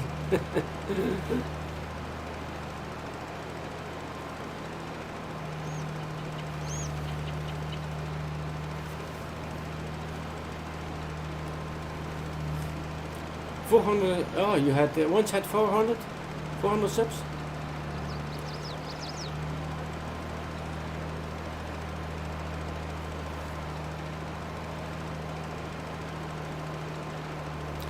The hose are yours are still straight. Oh yeah, they are very straight because I use a worker. Don't tell anyone. It's myself. I'm driving. Yeah, I use a worker. Yeah. See? No input. Nothing happens. Yeah, I usually most of the time I use workers. Just when I'm harvesting, then I like to do a part of the harvesting myself. When the fields are irregular, I do I go around the field and then maybe a bit more, and then let the workers can take over and don't screw it up. Other than that, I always use the workers.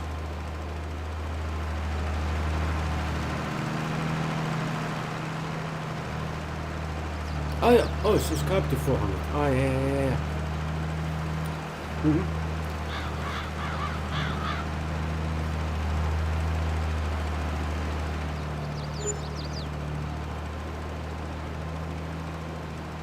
Yeah, like I said, I probably over 500, but most of them I just don't watch anymore. I totally forgot about it.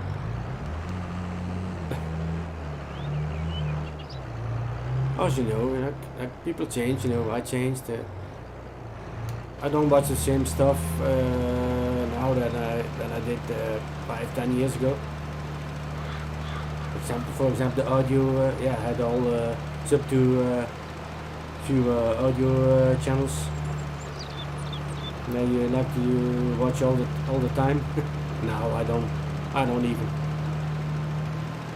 watch them again. I watch them.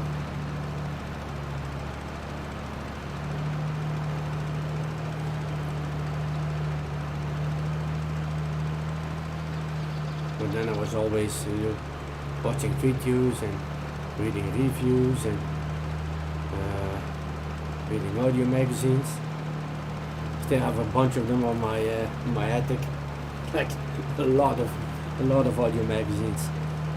I think I started buying them in 1995. Yeah, that's my oldest one is from 1995. Audio magazine.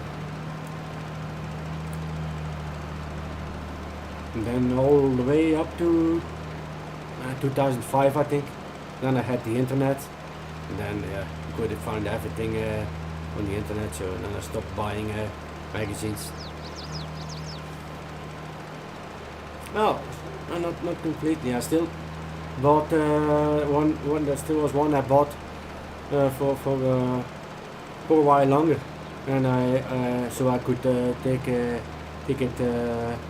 it with me to work. Read a bit in the pause. Because there was also another guy at work who was into audio. We could talk. When you would see me and him talk, it was always about audio, man. He was just as obsessed as me. He was crazy. I spent a lot of money on my audio gear over the years, but he went even further. I think he once paid 8,000 euros for 2 amplifiers, 2 monoblocks. I was like, what the fuck, man? No, 8,000. It was 5,000, but it's still a lot crazy money. 5,000 euros. For 2 monoblocks. They were like one of those digital class D's. Like they were barely one could fit in my hand. It was so small. Because I have tested them once. Like he had mine and I had his. We could just for a change to test if we could hear any difference. Mine were much cheaper, and there wasn't really a difference. I compared them really A to B with the speaker switcher, so I could switch speakers and then other methods, A/B methods to compare them, and I couldn't really tell a difference. And mine are like, I still have them, $750 for one monoblock. That's considerably less. This was 2,500 euros for one. And mine looked nicer too. Well, I sold most of my audio stuff, like, but the monoblocks I still have, because yeah, they are also small and they look very nice, like black cubes with blue light. So I kept those ones, and yeah, maybe a few other components, but most of it I sold. My whole home theater I sold. 5.1 with 2 subs. A butt kicker. Don't know if you heard about that. It was for the vibrations when you live in movies. Like the whole sofa shakes. There was a butt kicker. It was mounted under the sofa. I also had that. With a very heavy amplifier connected to it. So I also sold that. Two Yamaha 1500 watts subs. Sold those ones. Then my entire my 5 speakers, 2 front speakers, 2 rear speakers, and a central speaker from Bowers and Wilkins, the 800 series, like really high-end stuff.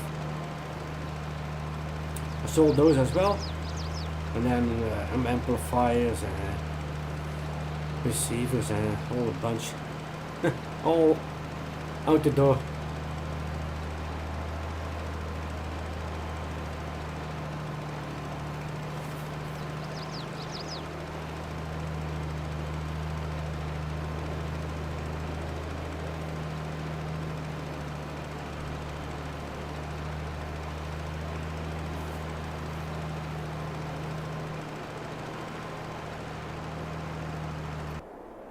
Let's see.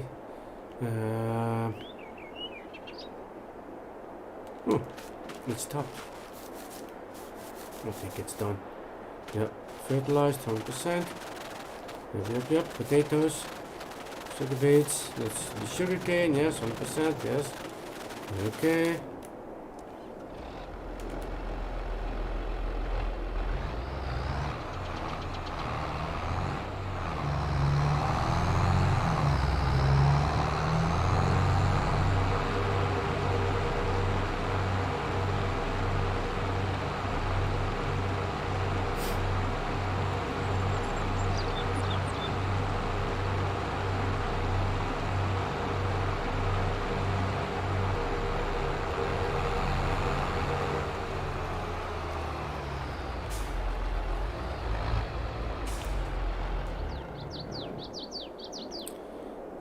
Oh, it's empty.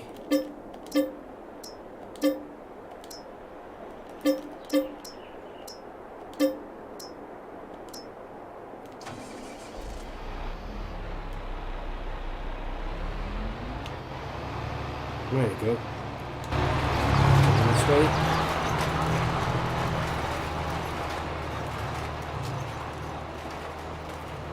Oh, the fast run. Yeah, that's a mod, the speed player mod. But yeah, I said it before. It's not. It's something is wrong with it. Normally, you won't run as fast as this. So something changed, and I didn't change anything to it.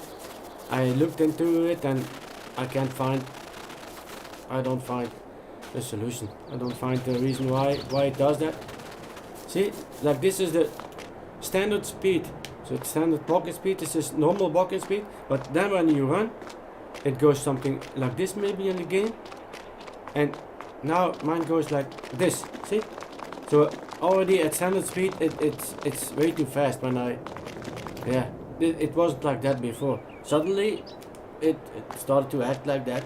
I have no idea why. So I need to look into that.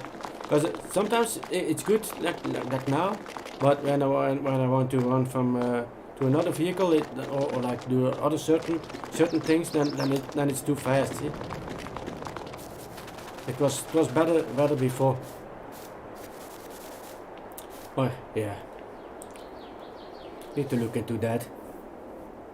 What am I doing? This is 100%. Yes. Okay.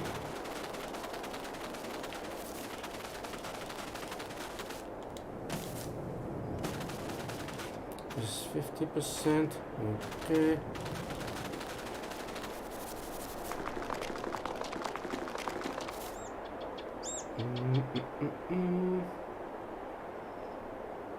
I'm gonna buy another one of those. Or maybe a cultivator, maybe.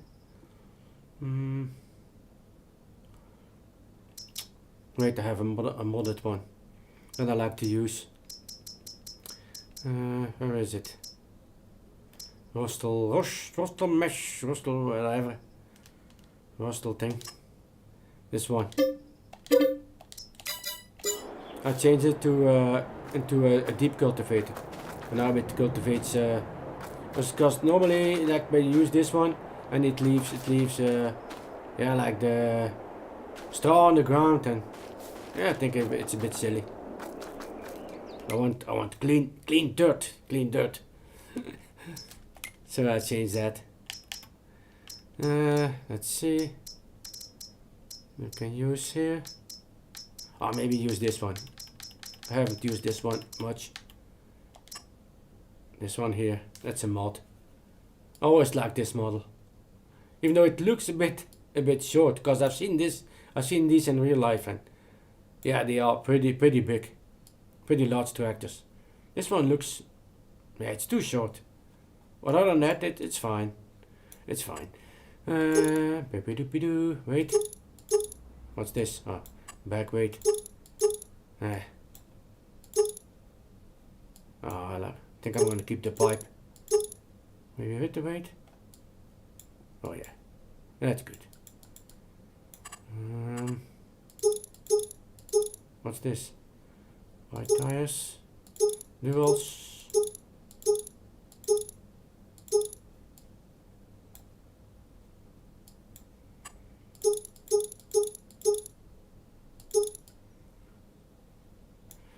3-point hitch, side sign. Yeah, EU. Yeah.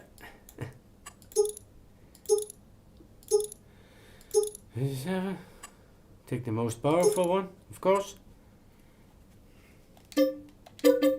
Always.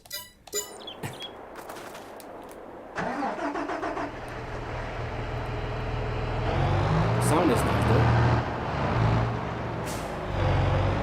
Very nice sound.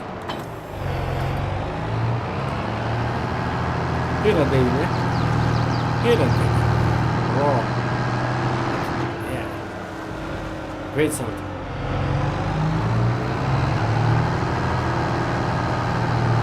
Yeah, they sound a bit like that in real life.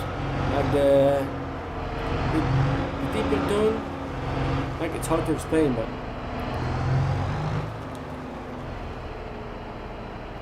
they sound really, yeah, nice in real life. Oh, wrong field. Yeah, wrong field.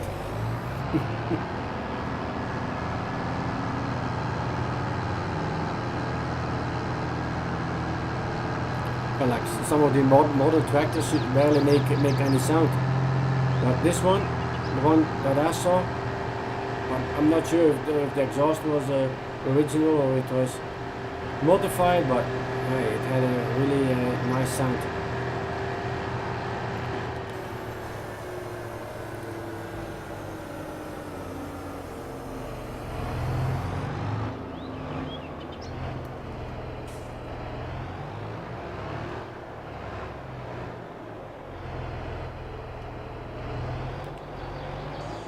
There we go.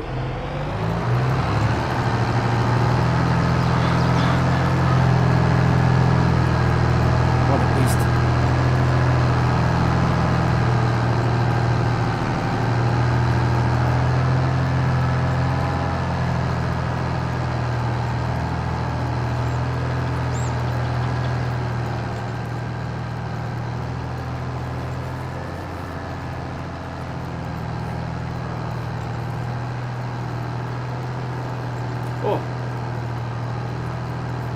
I missed Bluebell. Hi Bluebell. I need to keep an eye on the chat. Sorry if you're still here, Bluebell. Have a nice day. Thanks for stopping by.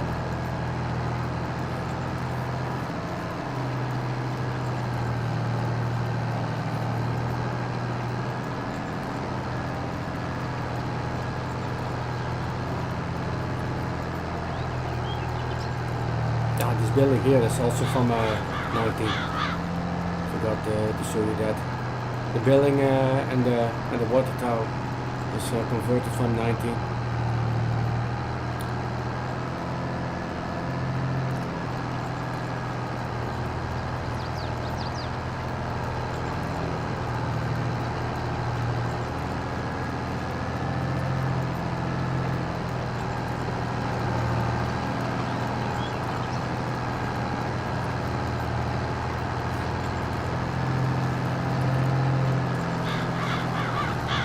This is the HUD hider, like you see the HUD on my screen.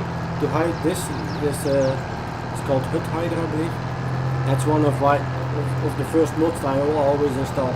That's one of the most important mods for me, because I want, I don't like all the crap on my game. I can just easily, with my PS button, I can switch it on and off. That's a mod I always use. I have been since 2000, FS15, yeah, 15, 17 and 19.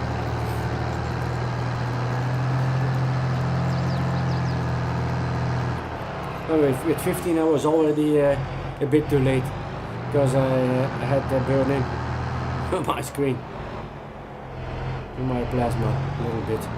But it went away. Yeah, it stayed on there for the longest time, and then suddenly, I don't know, I had another problem, and then I reset the TV, and then I update the firmware. I wasn't sure, but eventually it almost went away. It's like very slightly visible now, but at one time it was very visible. Because 15 had like on the top right here, the info on the top right was in a brighter white background, like a block, and that was very visible. But that was from a console, from when I played, because I started like 15 on PC like a bit later. In the early months that I had the game, I was still playing it on console, and it's in that few months that I had the burning happening, the logo burning, but it was the menu. But that was from many hours a day, and eventually it's kind of normal, you know. And it's still the same with that can still happen with an OLED. That's But the new ones, and especially the good ones, like from LG, they have like certain refresh things and other options that you can do, or for instance to like clean it up a bit, or like I don't know what you do. Shift the pixels or something like that. I don't know I forgot all the detail about it, but I've seen a video from Linus Tech Tips, and he said with the latest and best OLED TVs, it's getting less and less of a problem. The burn-in thing.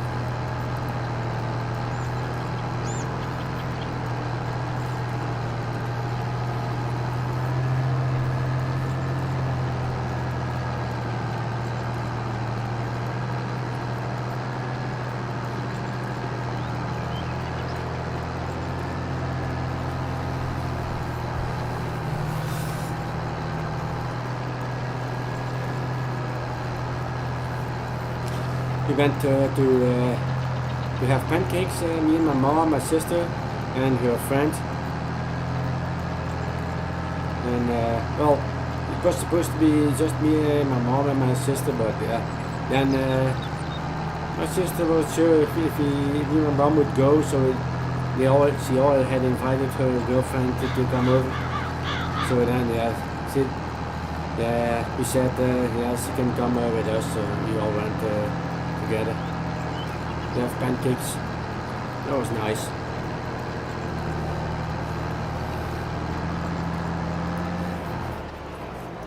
The three of us had pancakes, and my mom had a waffle. Brussels waffle, like the thick ones. I still have prefer pancakes over waffles, I think. It depends. My mom makes really good waffles, but the Brussels ones, I don't know. Yeah, I think they are a bit too hard sometimes, a bit too crunchy. I don't really like them if they are too crunchy.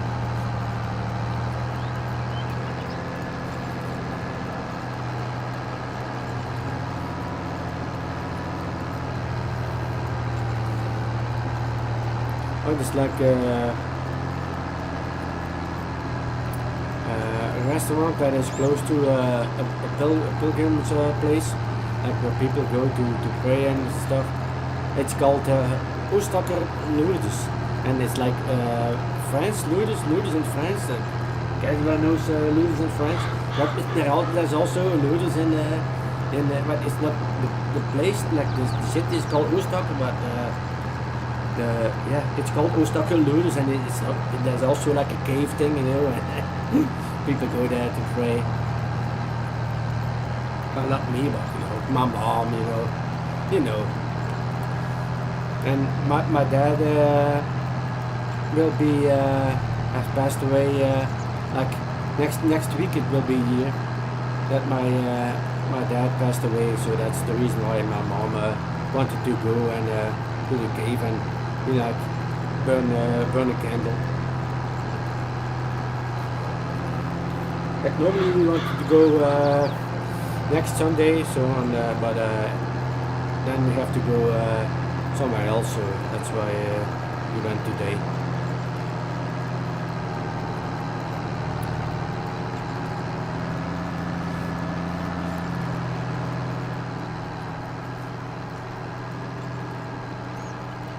There's always people there walking around in the park, surrounding the cave, and then people can go inside the cave and pray. Well, inside the cave is mostly to just to light the candle. Then people go outside again, and then benches to sit on in front of the cave, and then people sit there and pray.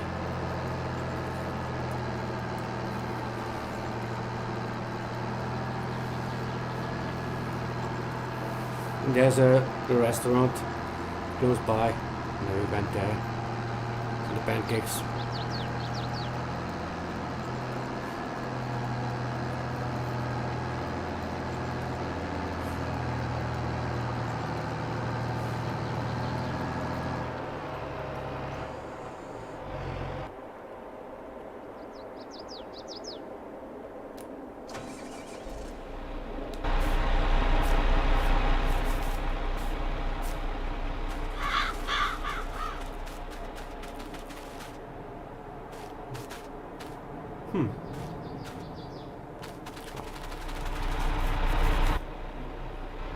Forgot about.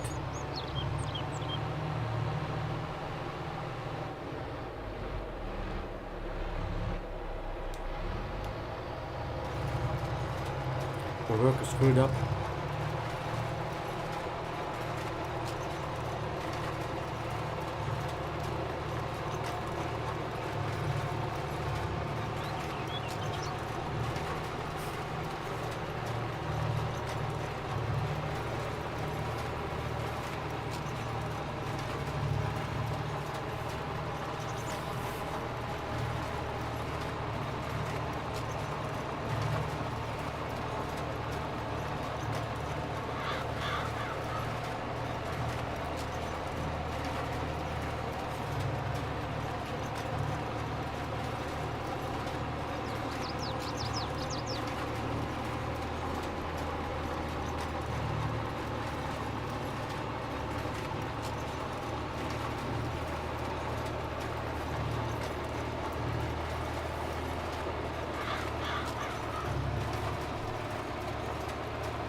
getting dark outside. Let's see. I'm looking for the mouse. My mouse. I have a mouse outside, and it always hides under my water fountain for the birds. And when it gets a little bit darker, the mouse comes out. Like always, they see the head first. Come from under the water container. It's like a container with a filter inside the water. So I see it come. It's peek its head out from under the container. Then it looks if it's safe, and then it runs out. See if there are any nuts on the ground that the birds have dropped. There's always something on the ground. Then it quickly hides back, runs back under the container. I haven't seen it yet today. Huh. No, the mouse. The mouse.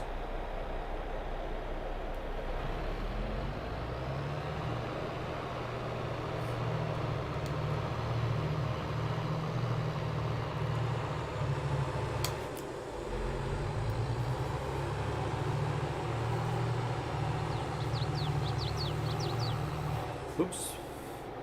Almost hit the fence.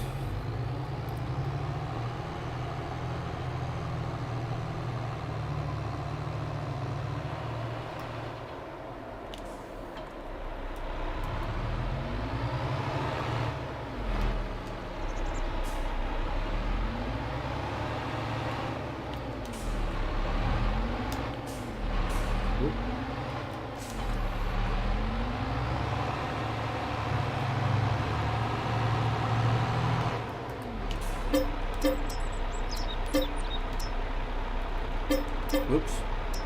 Fertilizer. Yeah, fertilizer. Okay. There we go. Copper, yes.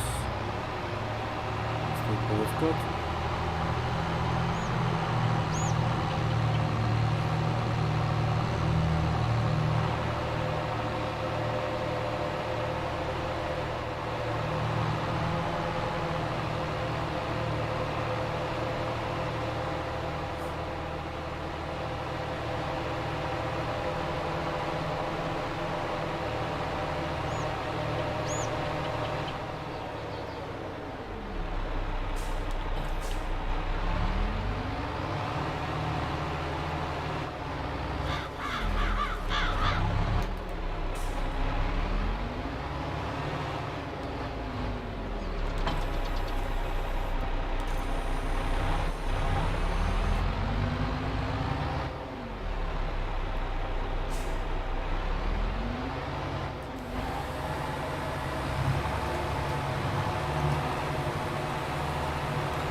Hello Sarah, welcome. Thanks for stopping by.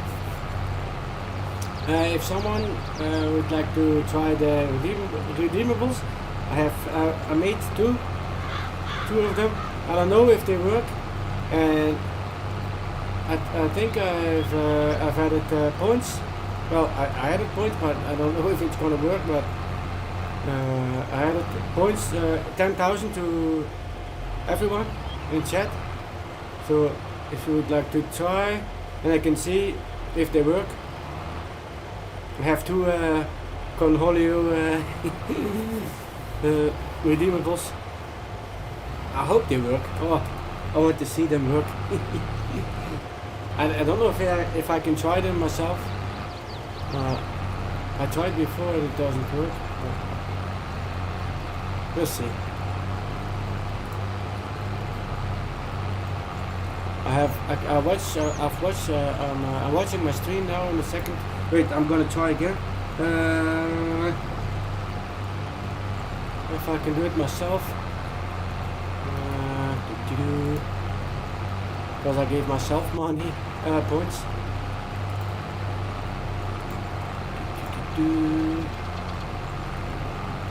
What? It says 0. But it's probably my other account then.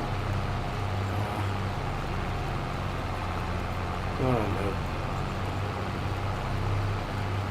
Well, the commands are, I think, neat. Well, you can go from the store, but you can direct commands is neat coffee and neat TP. But you can also do it via the link. I think it should work. Loyalty store.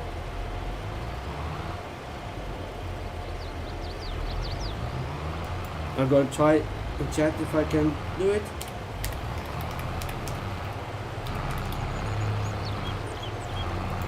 Probably not. It says I don't have any points. Let's see what happens.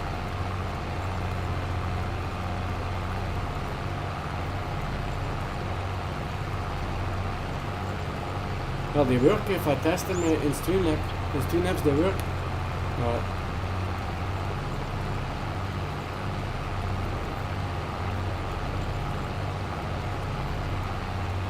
Nah, nothing happens.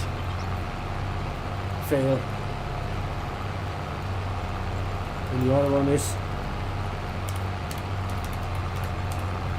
all small letters.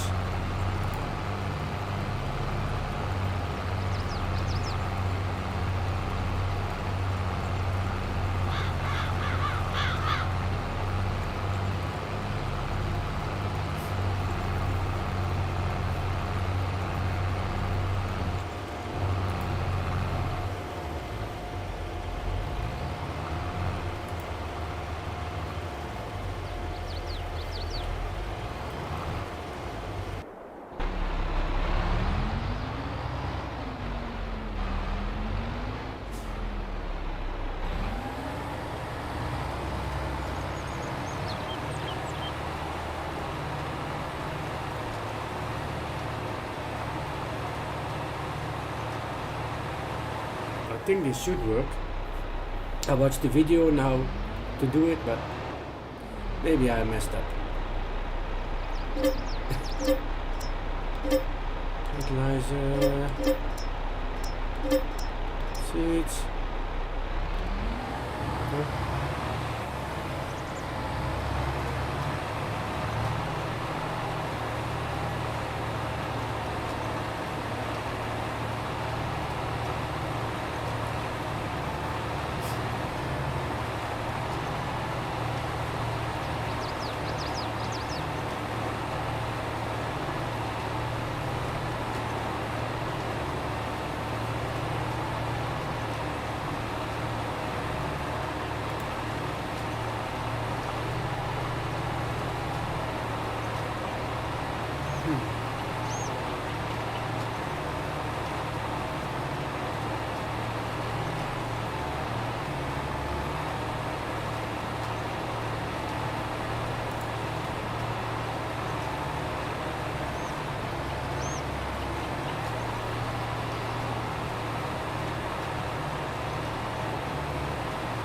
Het zet hier diende. Alert box setup.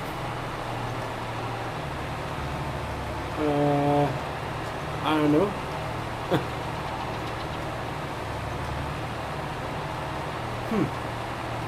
I don't know how to do that.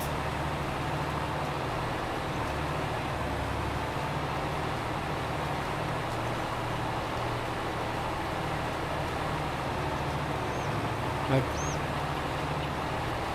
you have to do anything in YouTube also? Because I think I've done everything, everything they showed in the video. So and the cloud bot is on. It says yeah.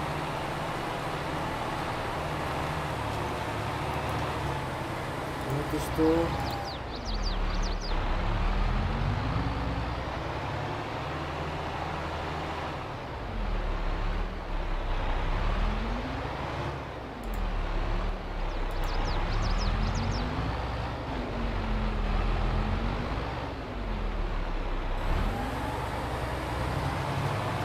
I think I need to look a bit further into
Ah, yes, I have Discord, but we actually don't use it much.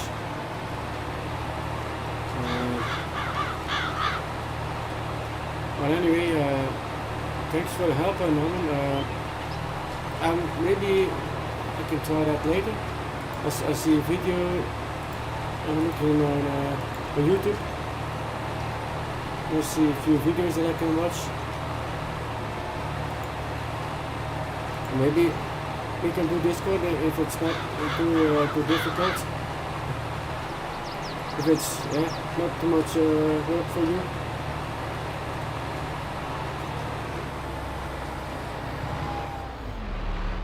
I actually don't, I just know the basic things on Discord, how to use Discord. So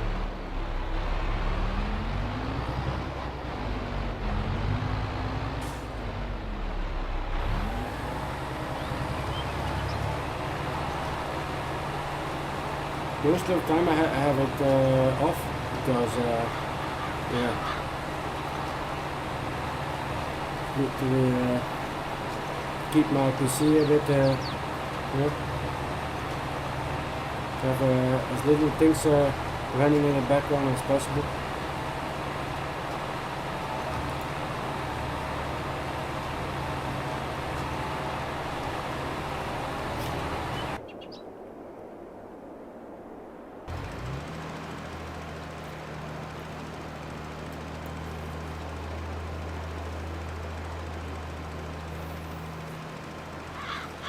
Okay, thanks, Norbert. Thank you, man. I'll watch a few videos and see what I can do myself. Then if it doesn't work, I will, maybe you can then try help me further.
A little box on Streamlabs.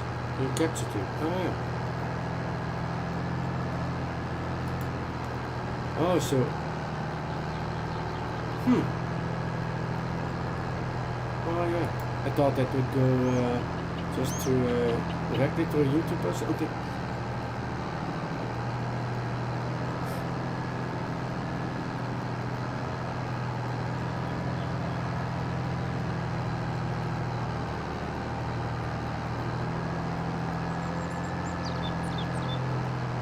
So with the sources then.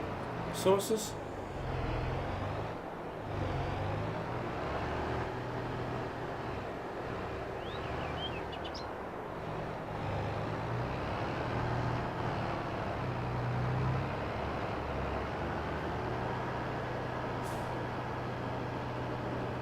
Now I have two sources. But I don't know what the second thing is. I think I added that, but a while ago, but I forgot what it is. But the first is NDI. That's my source. Because I use a second PC to stream. So NDI is the source. That's all I have. I think the other one was for chat, but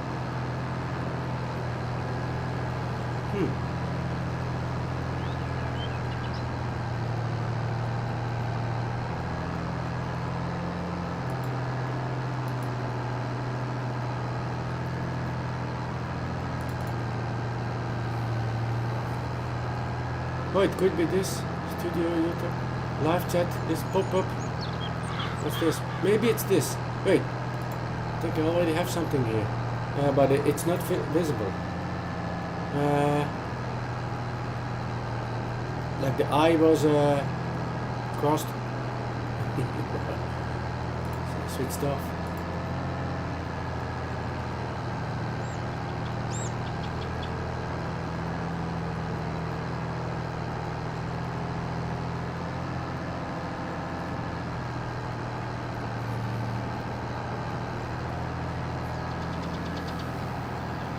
The plus, yes. Okay, plus. Oh wait. Add source.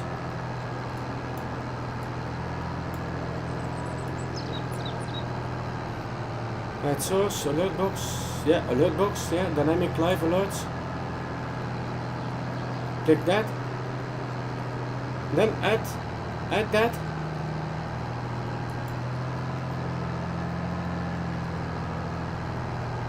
Assume. Add source. Yes. Oh yeah. I think that. Give the name. Not really important, I think, the name.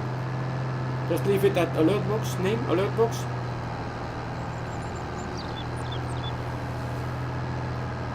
Yes. Okay. Add source. Oh, what's this? Oh, there's a screen that pops up. Donations, merge, super chat. Cloudbot store. Okay.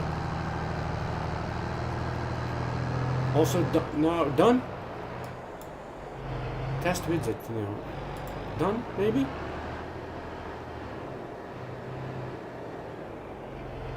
Is that it?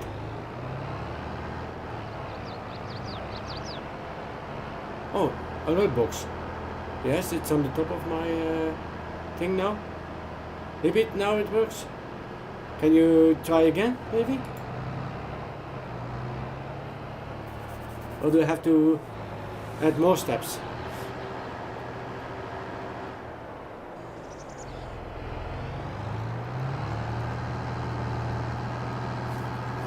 Oh, test it.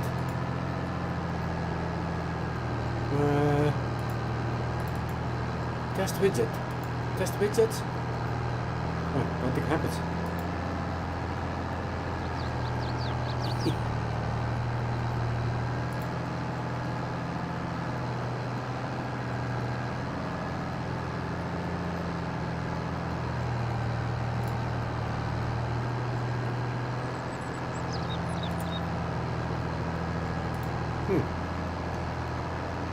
Sargent.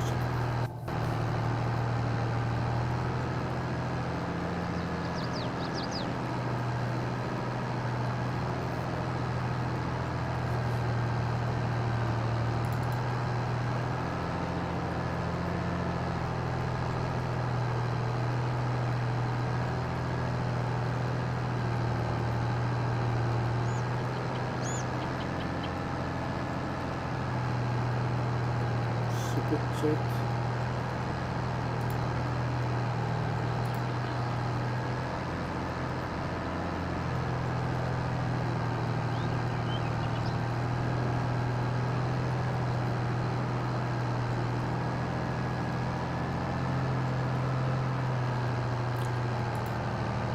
Oh, you saw it. Really? It worked. Yeah. I just didn't look at my screen on because I'm watching the screen. Oh, and with sound too?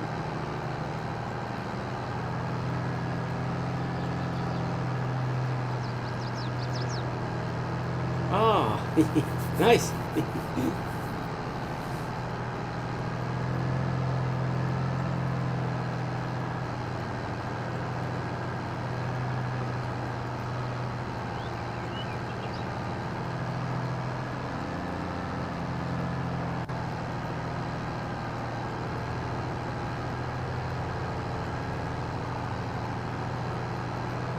I don't have my sound. Oh yeah, yeah. Yeah, it works. Awesome. Well, I don't hear the sound, but I assume the sound is also working because I only have I have my sound on my game. Nice.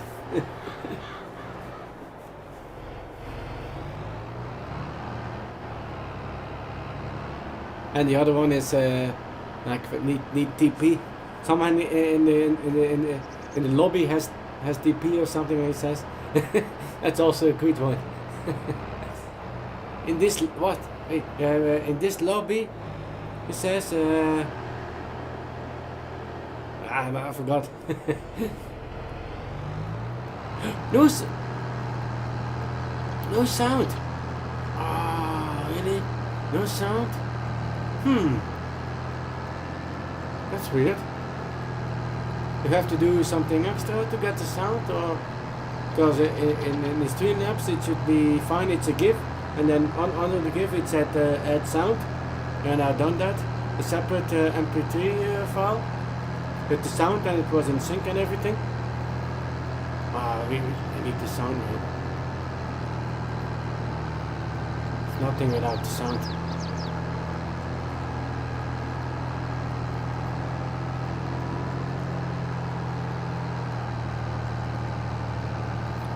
So how would that be? How would that be that there is no sound? Then?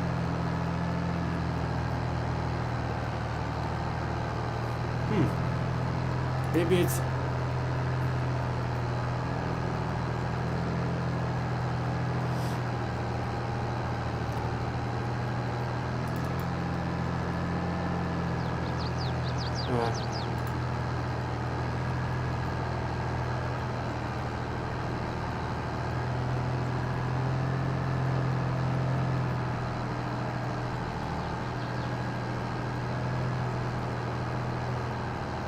Yes, that's what I'm thinking.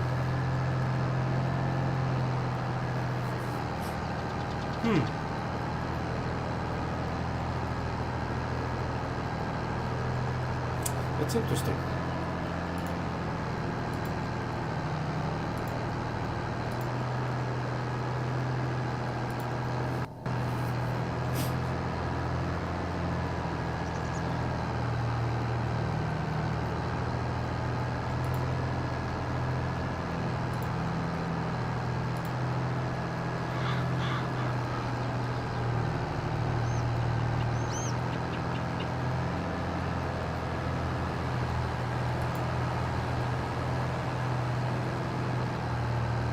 Oh, it's this.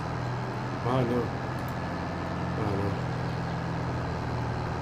Right. That's not it. What's this? So.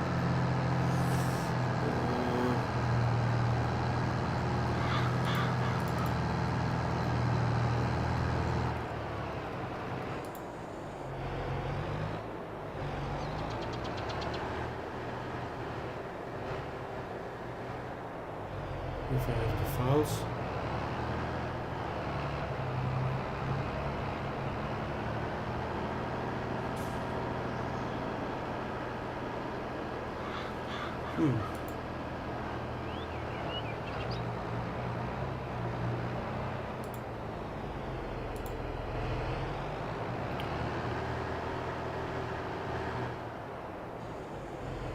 Yeah, oh no.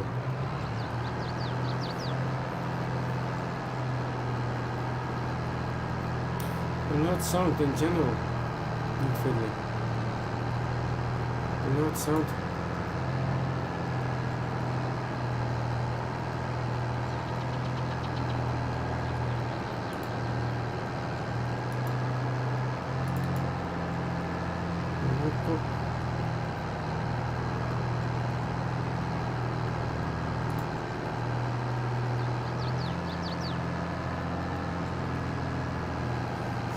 Veel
vehicle.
No worries, Norman. No worries, man.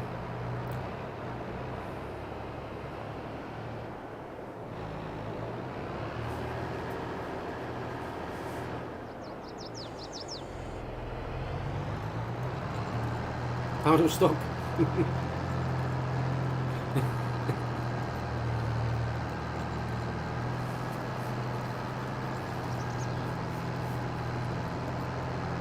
Well, I guess it's still the audio is still not gonna work because I haven't changed anything yet.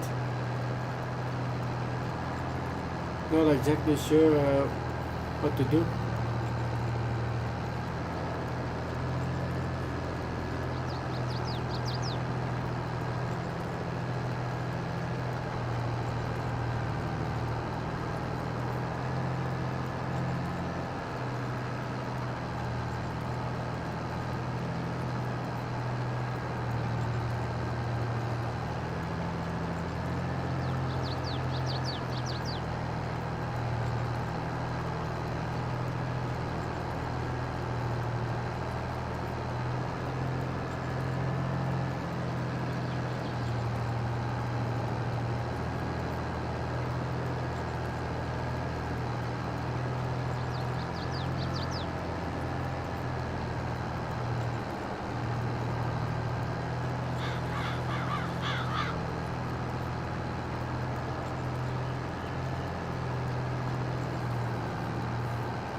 Well, most are already planted.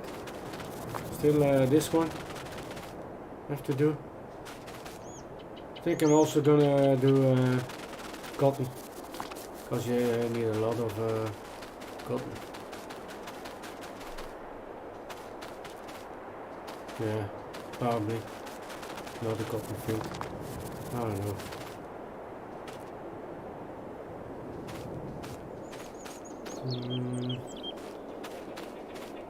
It's already a big field. Or maybe I can do something else.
it called? Sorghum, yes. Sorghum, maybe. Good. Soybeans. Yeah, let's do sorghum. Little sorghum. Some more sorghum. Why not?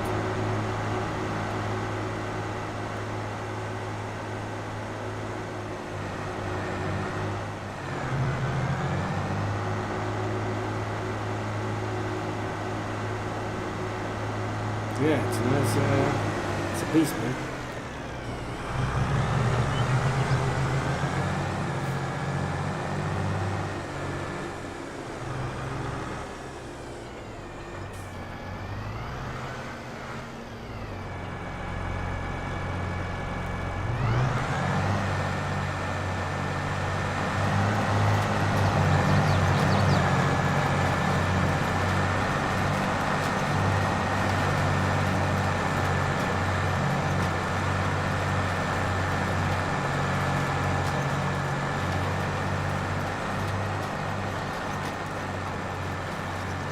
No problem pulling this seeder. No problem at all.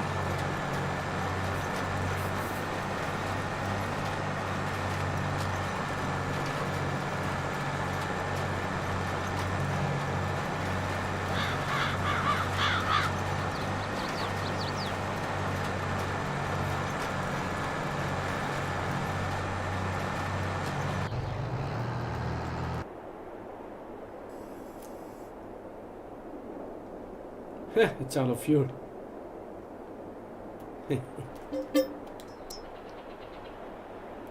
What? Oh, there we go.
My microphone is not the best, but I hope you can hear me.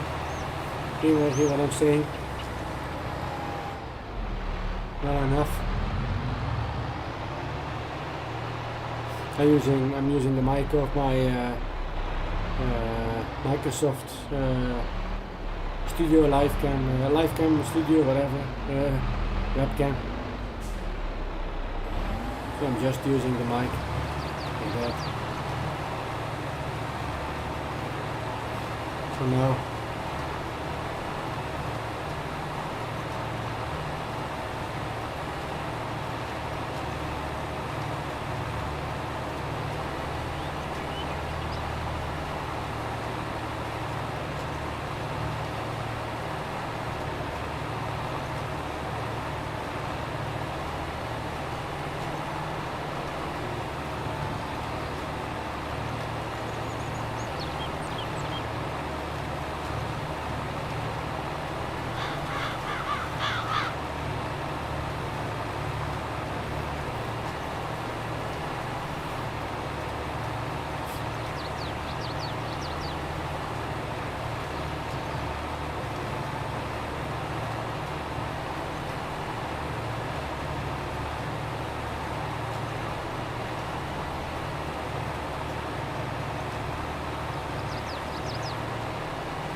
I also lowered the chicken fence.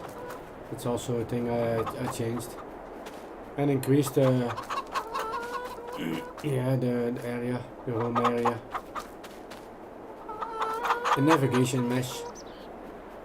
Because it was much smaller. And the fence was like twice that high. So it's like, that's too high. Can't see my chickens. So I didn't really change the fence itself. It's just half in the ground. That's how I did it. Like normally, like it's also placed like a placeable with when you buy this circuit pen, but the fence is custom because the point where normally where the game knows how to play how to place the fence. Like normally the starting point is on the bottom of the pole of this one pole here, and I just put the start point halfway, so now the game just places the fence half in the ground. It's like this, I like this way better.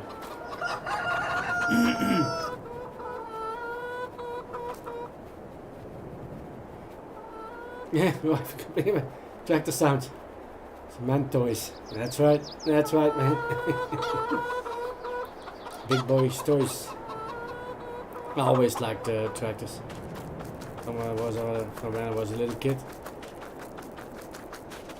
I would what I would like to do was when it was harvest season for the corn, I would take my bicycle, and then when I would see a tractor pass by, I would chase after it with my bike and see it where it goes, where the field was, to see them harvest. Yeah, I did that a lot. Then I would just stay on the side of the road next to the field and watch them harvest the field.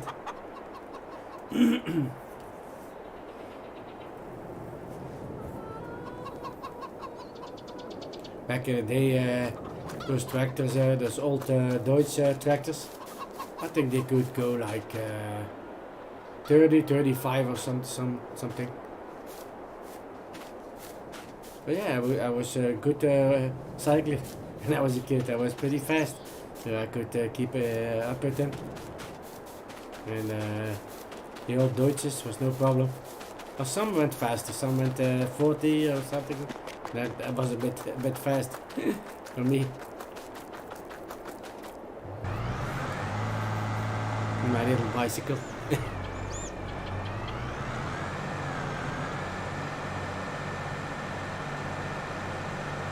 And I was pretty fast. I was pretty fast on my bike when I was a kid. Now I barely ride a bicycle anymore. That's how it goes. And it's too cold, and it's rainy, and it's this and that. Always an excuse not to take my bicycle. My sister has an electric one, and my mother also. Mine is still pedaling only. Oh yeah, 2 cylinders or even one. Like the very old ones. Or 1 cylinders, huge 1 cylinder tractors with the steam engine and shit. Like Lance Bulldog, it's a famous brand. You have to heat them up like the head. You need to heat the head up first before they can start it. And those are like 1 cylinder. Huge cylinders.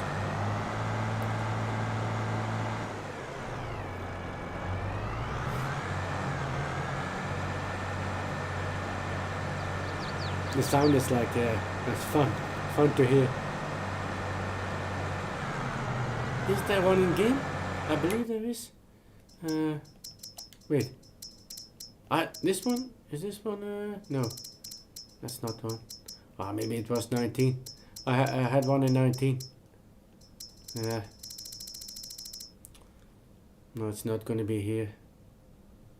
This is already a 4 cylinder, I think. This one. Yeah, it was in 19, I think. But maybe it's also available for 22 as a mod. I haven't checked.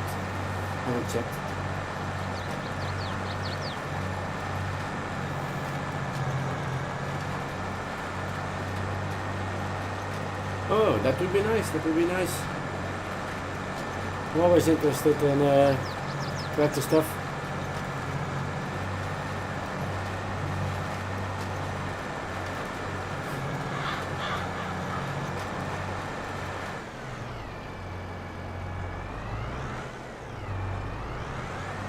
I know a guy who also does these meetings. He's not a farmer, but he has also a passion for tractors, and he has one of those old formal tractors with one wheel in the front.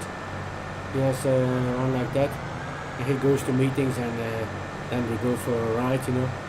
Sometimes he passes by my door.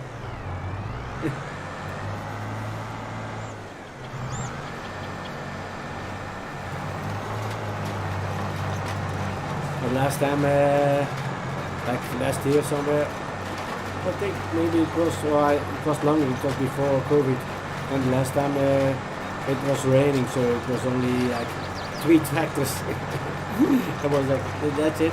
But yeah, most of all the tractors were without a cab, so these guys were just sitting there in the ring, doing 20 or 25 kilometers per hour.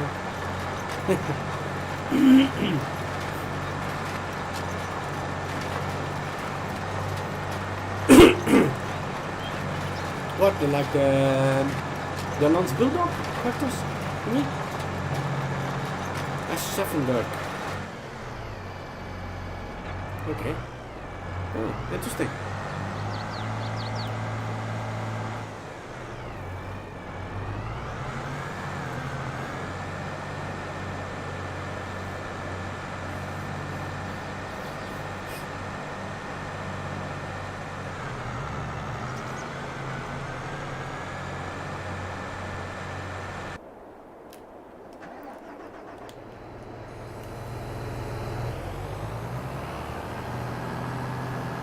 Ah, good. Yes, good.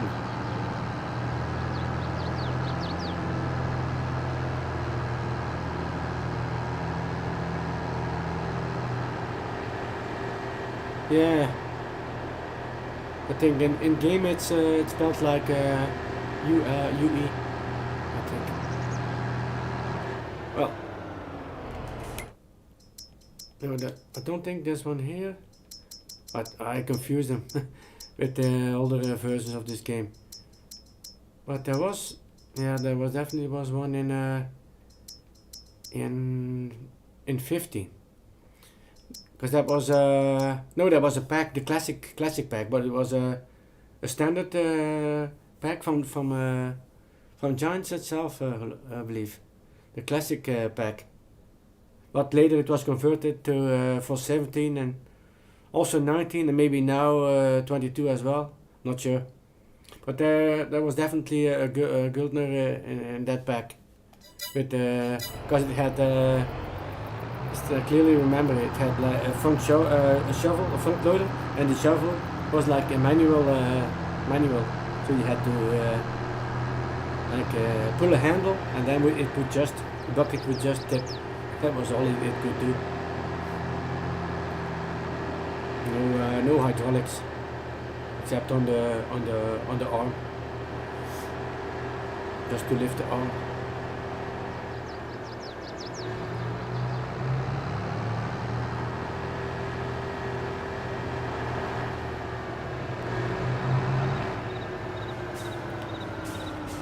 Oops.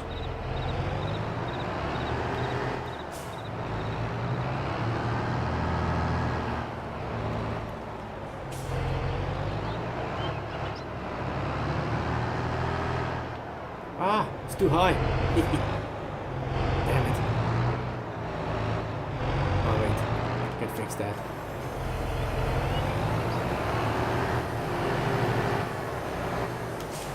There you go.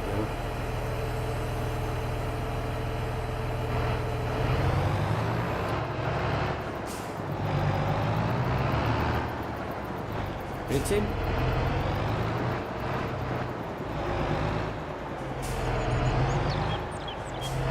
Yeah, good enough.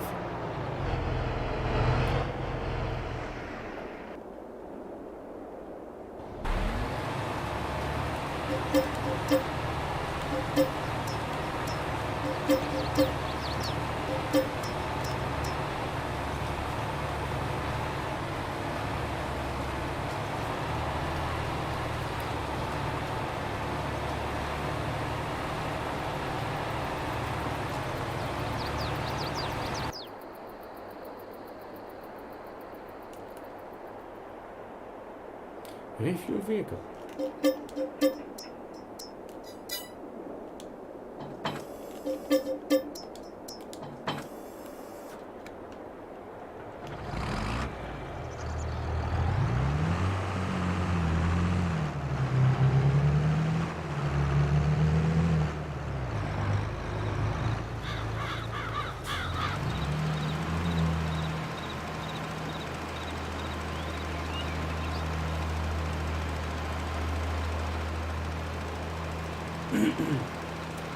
Oh, you tried fast forward. Time fast forward. Yeah. Well, you can, I think, in game. It's still the same with button 7 and 8, I think. Normally, it should be possible, but it's only 120 max. So if you want to go faster, then you need the mod. There's a mod for that.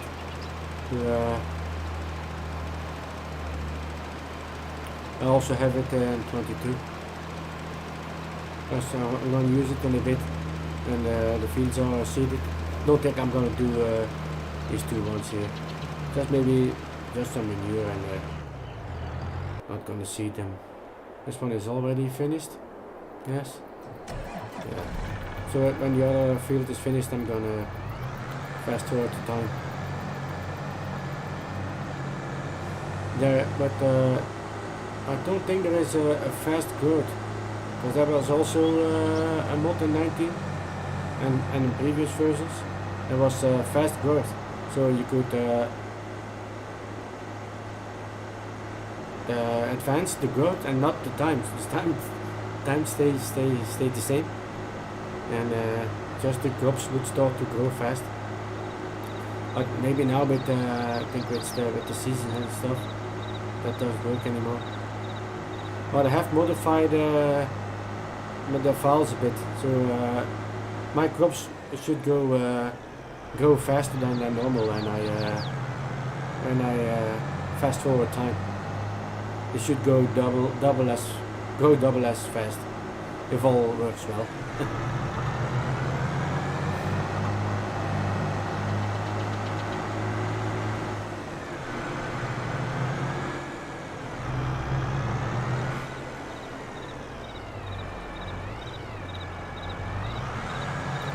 Yeah, it's when you only have one field, and when you have like now when you have seasons on, and then well I don't have seasons on now, but if you have seasons on, then and sometimes you can plant certain things, but I just decided to go without seasons. So I can plant anything I want when I want.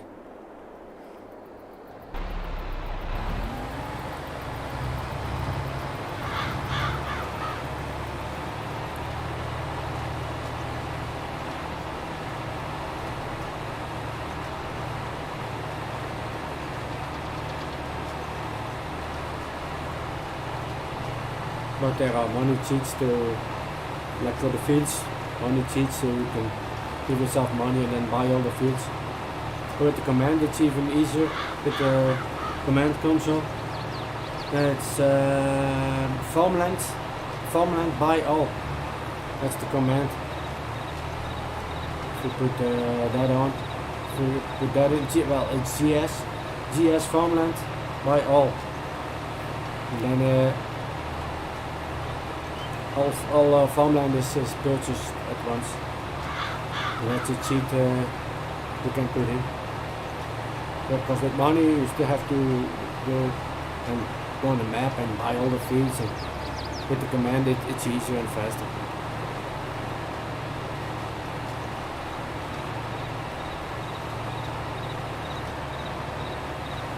But to enable the console, you need to like where the game settings are. Let me see. So my documents, games, FS22. Now you will have game settings XML.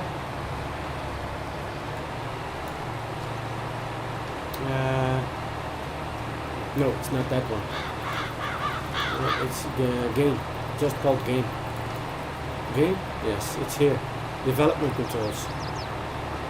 Development controls, and standard it's set to false. You need to change that to true. And then the rest, open dev console and warning, false. You can leave that as it is, but just change controls to true. If you do that, you will be able to add all the controls. I don't know all out of my head, but there is a list on the internet.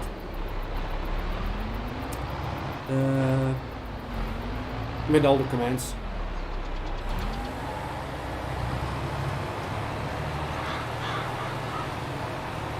And then it goes like this. Wait,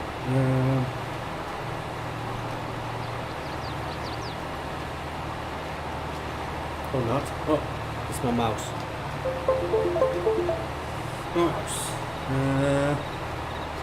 What's it called? The button again? I always forget. What's it called?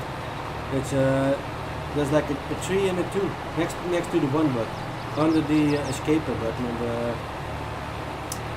the top left of my keyboard. It's that button. And when you press that, and you have the console enabled, and you will see this, and then you press one more time, and then you get the thing, and then you can put in GS farmland by all.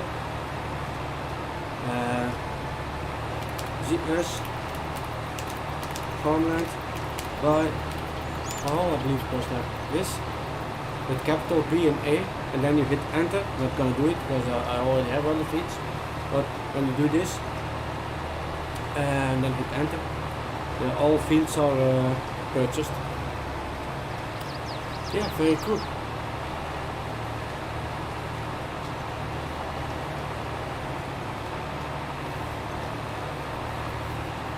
But there are lots more commands.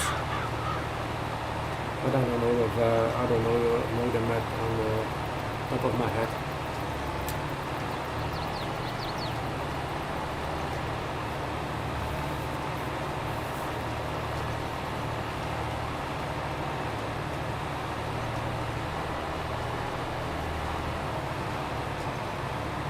Like there's command to fly also. Like fly over the map, but for that I use a mod. So then I can do this with my mouse. So just get out the vehicle, walk on the ground, and then with my middle mouse button just scroll up and down. See, I can even can go under the map a bit. So that's just with the middle mouse button, and I go as high as I want. Sometimes I do that just to walk around and see. Look for something. Okay. That's also useful. And then click the middle mouse button is back to normal. So I use that. But there is a command to fly. Also.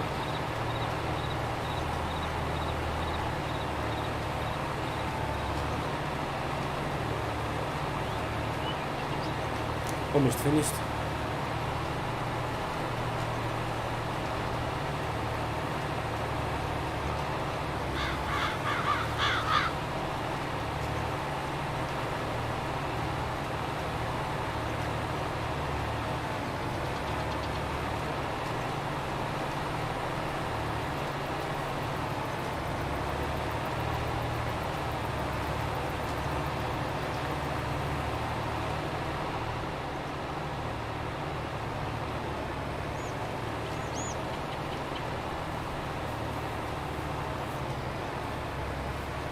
So yeah, the console is also so useful for to see the frame rate. So F2 is what show frame rate. F3 is unlock frames. See, now it's unlocked. Now it goes as high as it can, and then push again. It's back at 60, and then F4 is not sure. Oh, that's nothing really useful. But five is. So I showed you before. 5 is the trigger thing. See, now I'm at the farm. So like for a modder, if you want to see if the triggers are loaded, and adjust 5, F5, and then there they are. Here's see the box. This is a loading trigger. Well, a tip trigger. This is the narrow thing here. This is the loading trigger, and this is the square box is the tip trigger. And here's one for the manure, and then here one for the to load the manure. That's a new thing, by the way. It wasn't available in 19. You always had to scoop the manure up, and in 19 you can, if you place a trailer here, manure trailer, you can fill it up automatically. Yeah, this trigger. You have the door triggers, see? Door triggers, every trigger in the game. And collisions also. That the red thing, those red things are like the collision boxes for the map. On the map edges, so you can't walk off the map. Those are the red things you see there. And then if you press once again, then there's the audio and light sources. And then, oh, that's the last one, I think. Yes. That's also useful.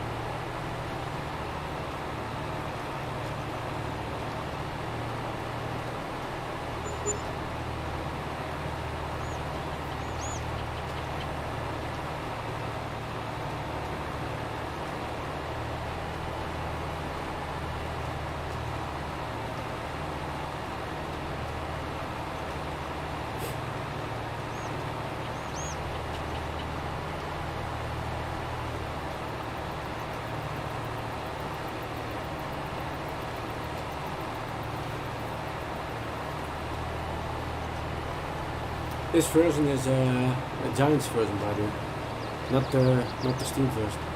I always buy for Farm Sim. I always buy the Giants version.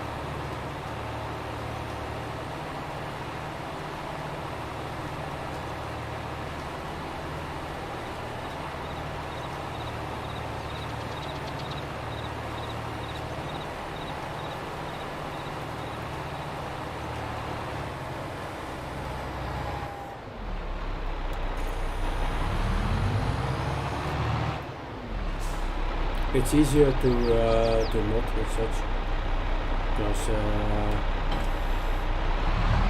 yeah, with the Steam thing, and you have to disable the auto updates, or the games keeps or Steam keeps repairing your game, and if you have modded something, it keeps changing it to default. Or something, yeah. So now I always need to manually update my game.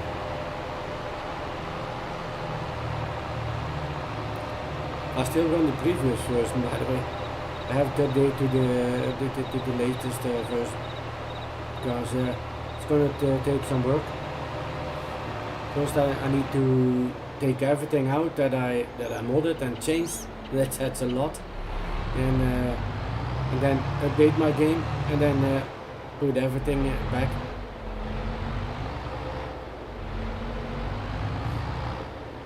So that's going to be a bit of work, but so far I don't feel the need to update, because everything still works fine.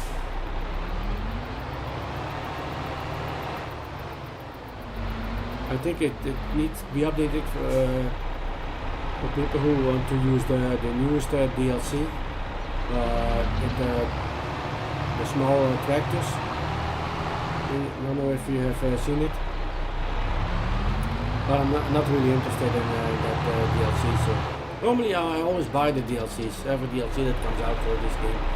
But with this one I was like, I'm gonna pass. So there's no real need to update my game. And I looked at the things they changed, and it's not really important to update. But maybe at some point when the more DLCs come that I want, then I'm gonna probably have to update. So that was done. Now see if we can grow this stuff.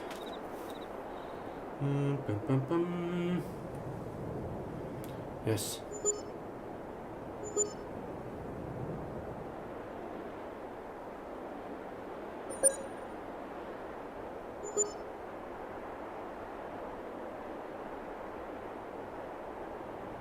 One more month, I think. It should be fine. I hope. Sometimes I have to wait a bit till it catches on. Ah. What it says. Remove foliage. Let's see. Remove foliage. Remove foliage. Yeah. Everything is fully grown. Also, yeah, ready to harvest. There we go. Ah, this needs a little bit. I think the cup needs a little bit longer. Well, I'm gonna leave that for now. Maybe start with the beets ready. Beets, yes. More foliage, yes. Ready. Potatoes are also good, yes. Yep. Take my machine.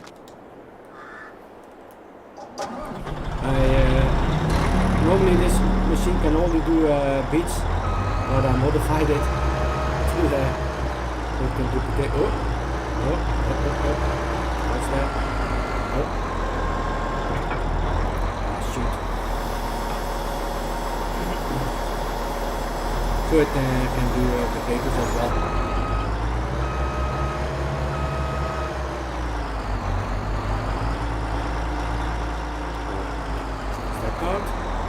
Yes, it's this one. Because I named it the same, Repa Excel, but this one is the original. Where it just says, see, Excel 945. This one says potato. So I don't know, this is the potato header.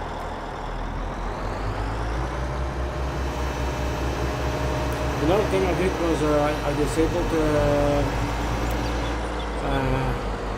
there's also a new feature in 22. It's the tilt of the machines, and I also disabled that because it looks a bit weird. And like when the field is a bit at an angle, the machine will stay straight. You know, it lifts itself, pushes one side of the suspension up. But the problem with that is that, like the header, and you look at the header, it's like crooked, and it's weird. So I disabled that stuff.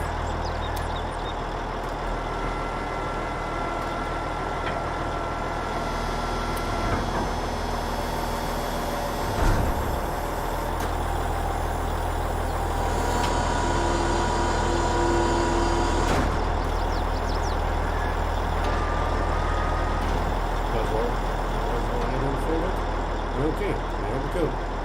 What? A fault? Really?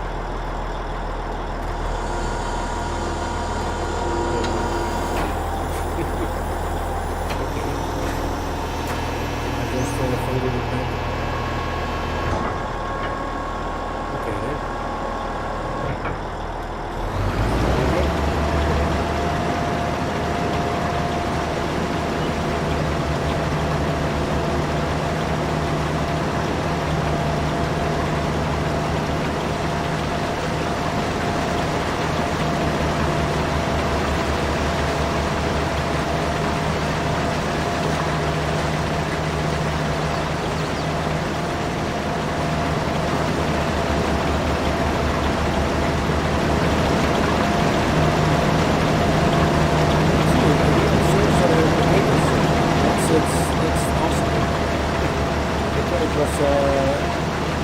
easy to do that in the previous version.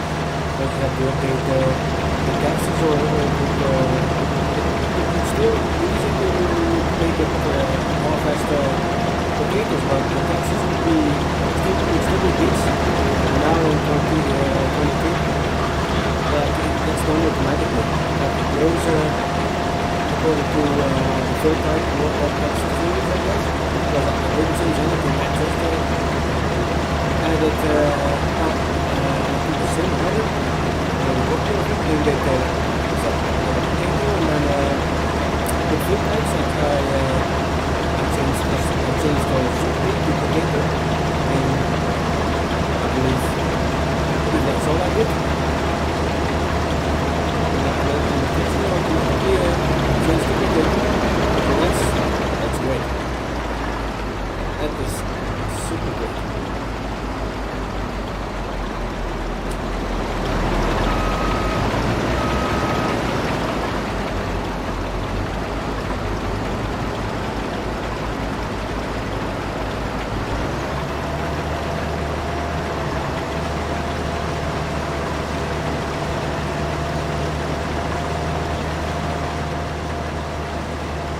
Oh, is it that loud?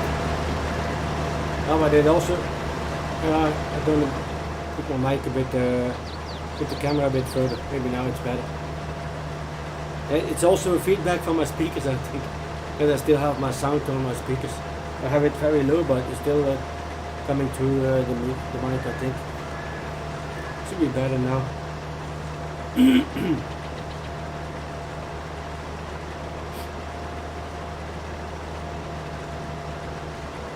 Like that's something they added in 19 and now 22. Like the sound goes louder when you zoom in or out. That's new since 19. Some people like it, some not. I don't know. I think it cuts out a bit too soon. And most people say it that it cuts out too soon. See now, I can almost not hear it, and we are still not that far compared to this. See?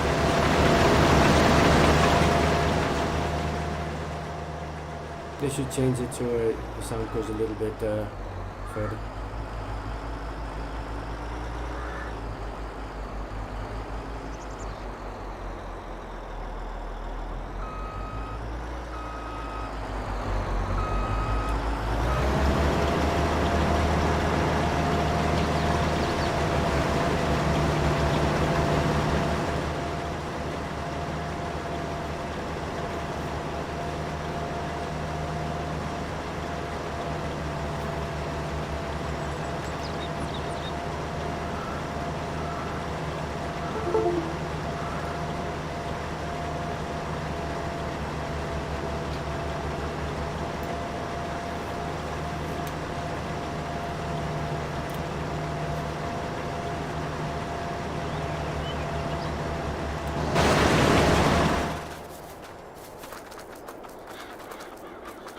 The sugarcane is fun to do. I will do that. So you can see, I don't know if you saw that already, but I think that's one of the coolest animations in this game. Like how the sugarcane is cut and then, yeah, it's a cool machine. But it's very slow. But I also modified that, of course. Where is it? Sugarcane. I was gonna rent it maybe. I also should have a trailer for it that I modified. I don't know if it's a mod or did I change the default one? I'm not sure. I should have renamed it.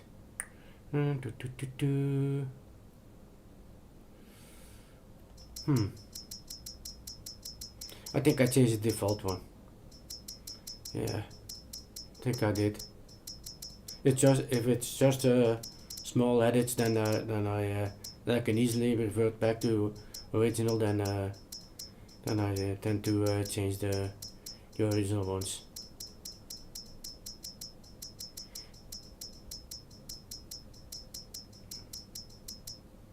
Oh wait, it's not. Wait, oh, I can see it here, that's right. Mods.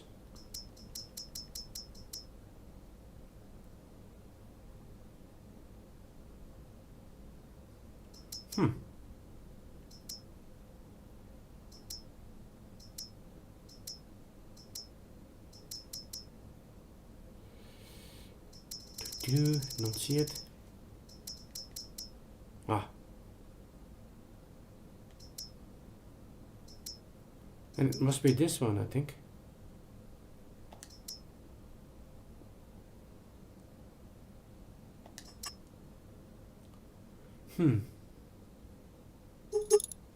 Not sure.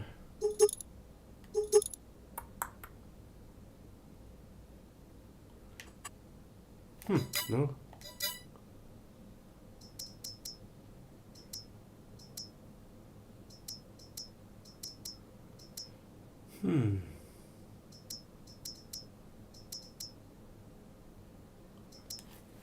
How did I put it?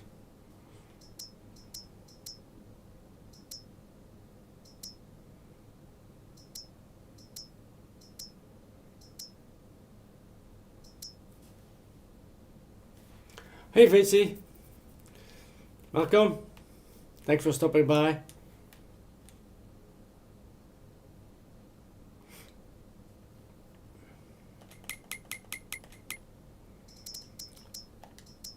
So I forgot what trailer it is. I thought it was.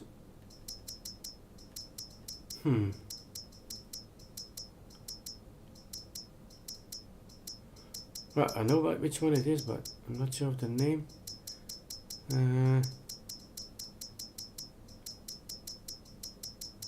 It's a small one that I can hook up to the sugarcane harvester. It should be this one then.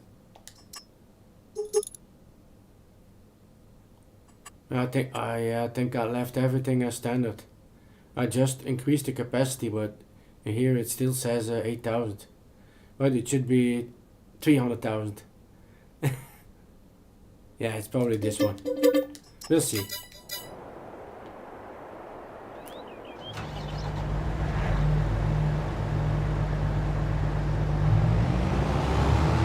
If it's not this one, then I don't know where it is.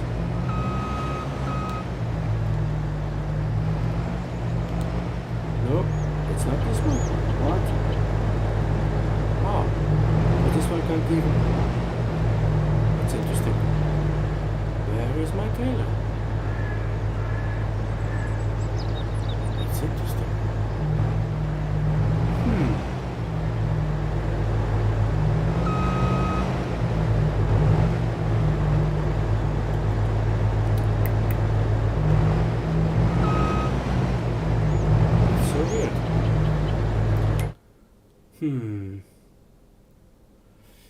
Well, I don't know.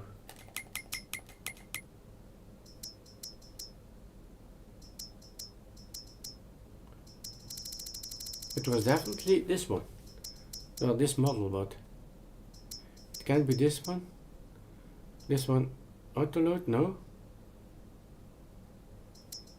Well, maybe I forgot to switch it on. And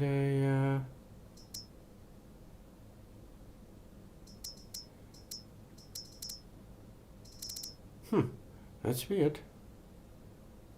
Well, I don't know. Damn it.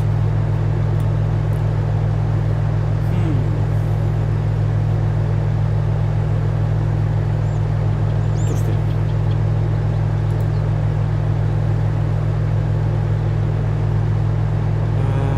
See what I can do. Maybe save it. Start again.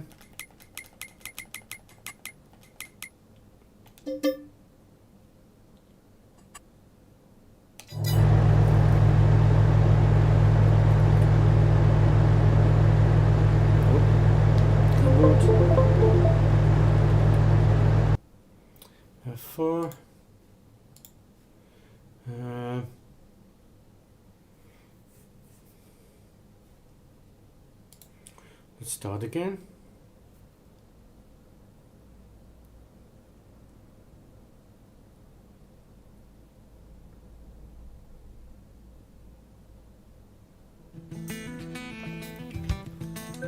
I've used it before, so it should be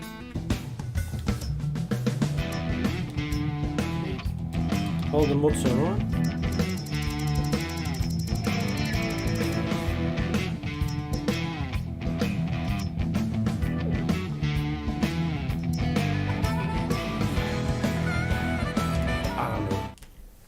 I don't know where it is.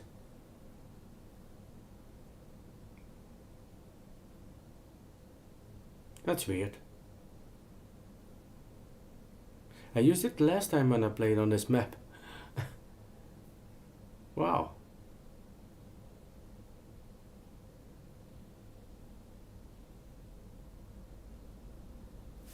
That's interesting. Now I need to find it, man. It can be this one, because otherwise it should hook up. I'm gonna see if I can maybe take a tractor. Let's see what the capacity is.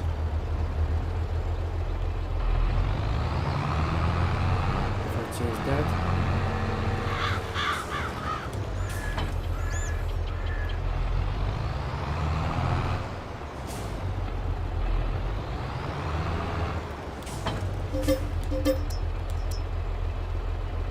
Oh, 8,000. No, that's not the one.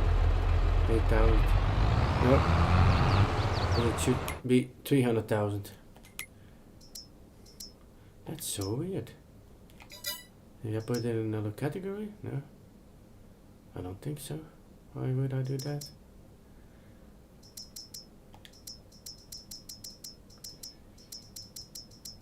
It disappeared.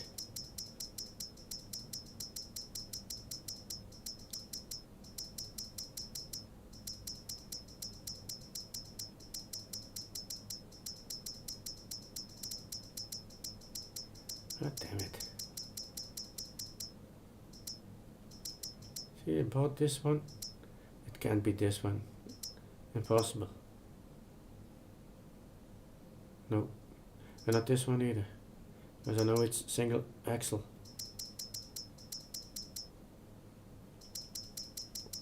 Well, that's odd.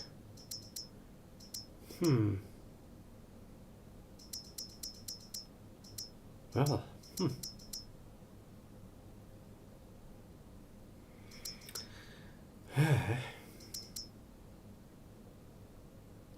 oh well.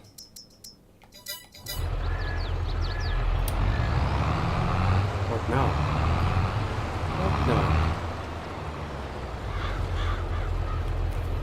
Oh, the stream is going fine, I think, so far. Apart from my trailer that I can't find.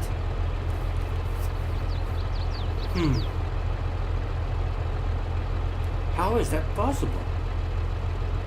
I used it the last time. I didn't delete anything. Wait, let me check one more time. Oh man, drives me nuts, man. Okay, mods. FS22. I think I even put it in a folder. Elmcreek. Startman.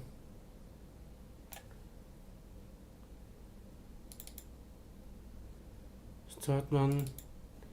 Gonna look for capacity.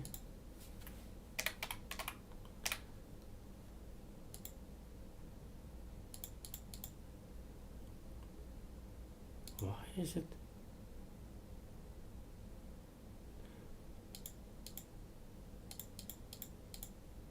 Huh.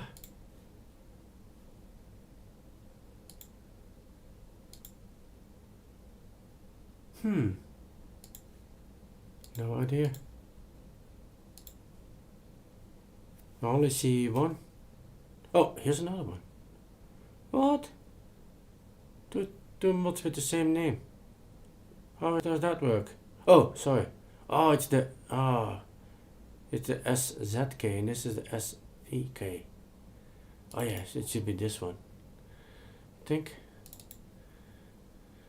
Search capacity 4000 bulk. No, it's also a default one.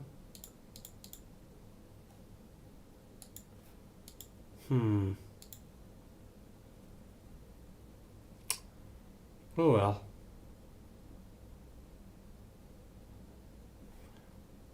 Guess we have to find something else then.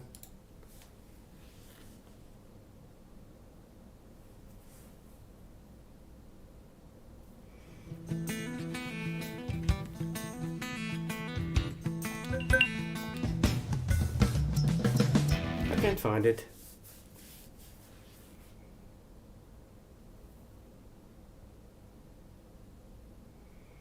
The only thing I can think of is that the game updated the mod and set it back to its because it was a modded trailer that I modified to have a larger capacity and to be able to hook it up to the sugarcane harvester.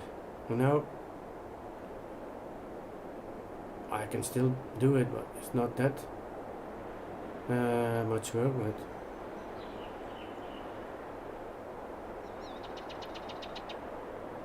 yeah, that's really all I did. Not 100% sure. Okay, because this is a high. It's a low attach, and this is a. Oh, did I? Oh, I bought. I know. That's. I see.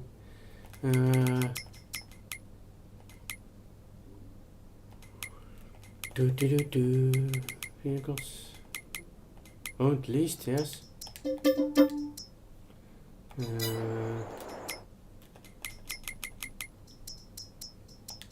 Think I forgot to add the attacher, yes.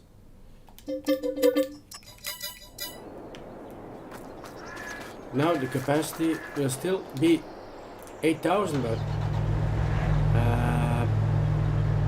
at least it should work now. I hope. Oh yes.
Okay, I'm gonna quickly change it. So now I know which one it is. Mods. It doesn't take too long. Couple minutes. Because 8,000 is gonna be full in like in no time, especially with sugarcane. So it should be this one. But load, auto loads. Yes, this one. So we're gonna add capacity parameter. Search.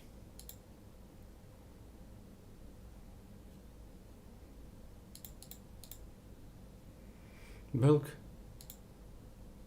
4000. It's the 8000 version. Yes, just gonna change this one. It goes like this.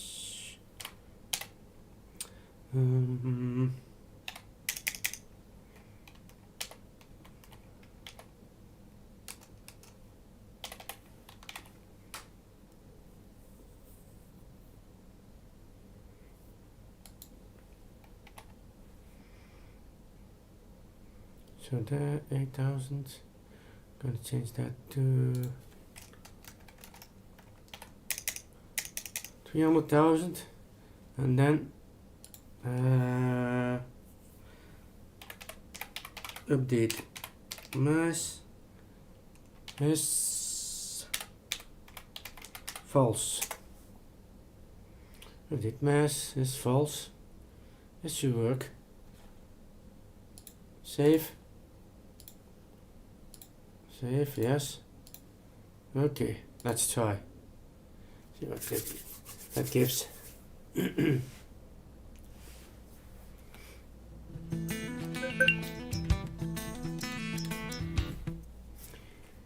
do do do do do do do.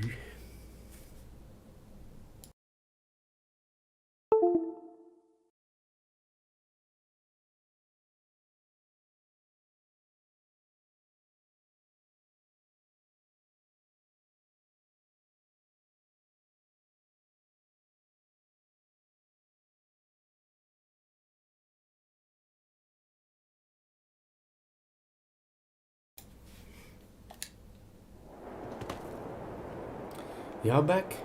Now let's see if we can fertilizer. Yeah, 300,000. It works. Okay.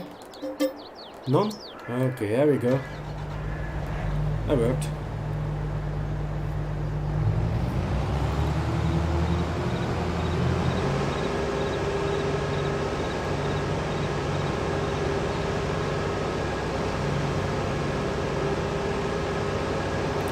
I also changed the, well, if it still works, I hope it isn't changed, but I don't think so. So the work speed of the harvester was like standard is 5, I think. 5 kilometers per hour. And I changed it to 10, I believe, 8 or 10.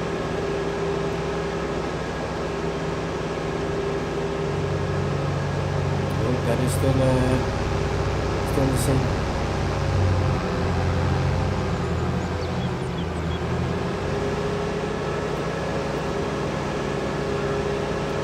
It should be, but then that's not a mod, it's the original harvester that I modified. So that one can be updated if I don't do it manually myself.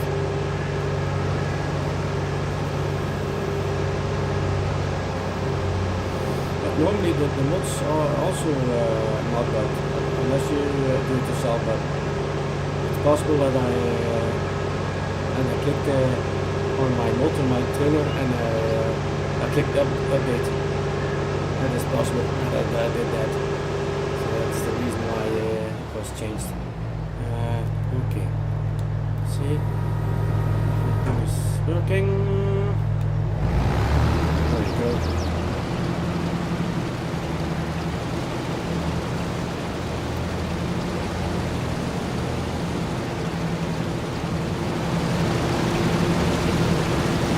Yep, it's working.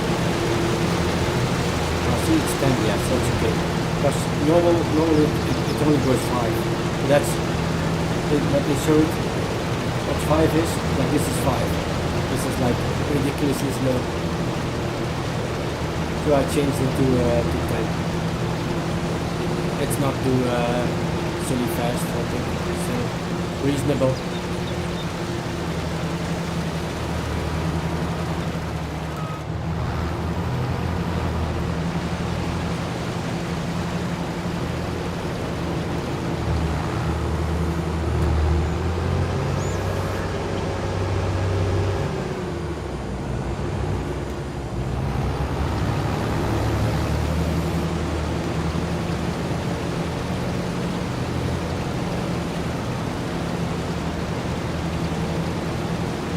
look at that animation, guys. It's one of the coolest animations in the game, I think. With everything that's going on. It's getting subduing the scene, and then the top leaves are clipped off. And then in the back here, we have this. And then here, but also on the other side, on the big pipe there, there's also stuff coming out. And then the smoke. Yeah, I think it's awesome to watch.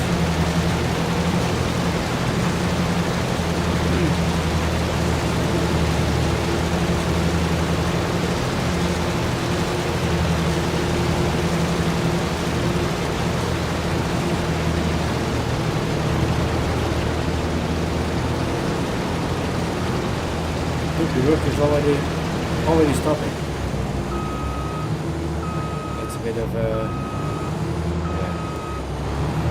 sucking. And you see a boundary, and they stop like 50 meters in front of it. It's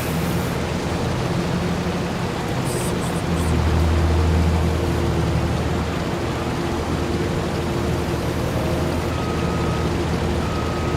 It's the collision of the fence and the collision of the building. I think they stop too soon.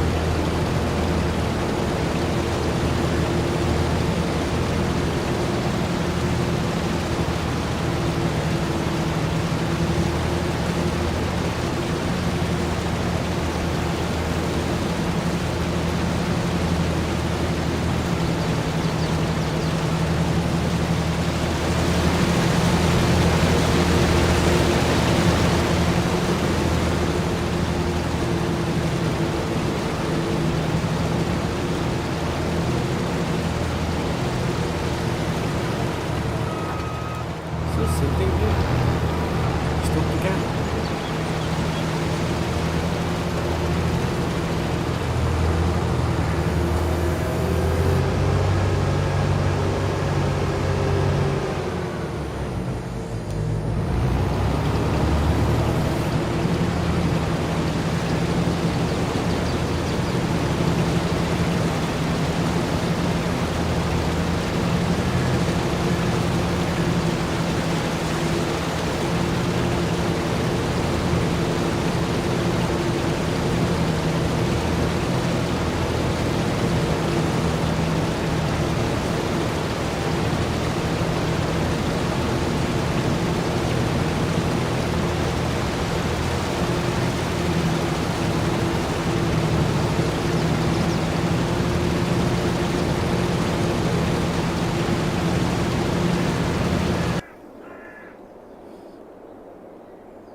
Shortcut.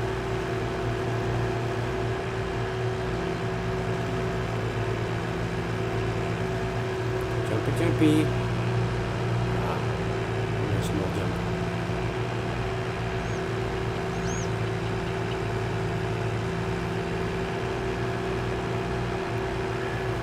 Yeah, I have quite a bit of vehicles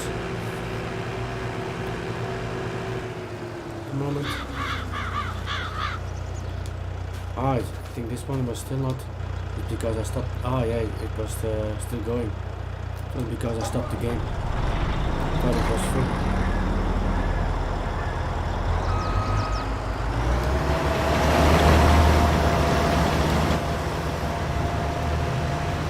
It's still only half full.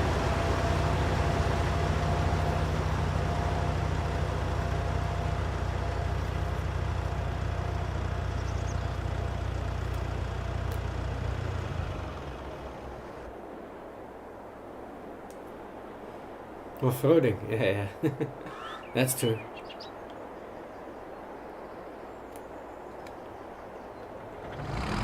See if I can send this one on its way.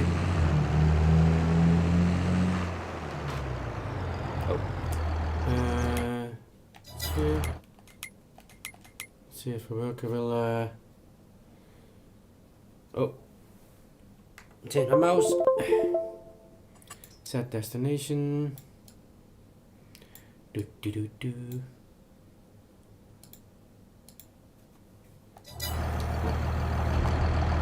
There it goes.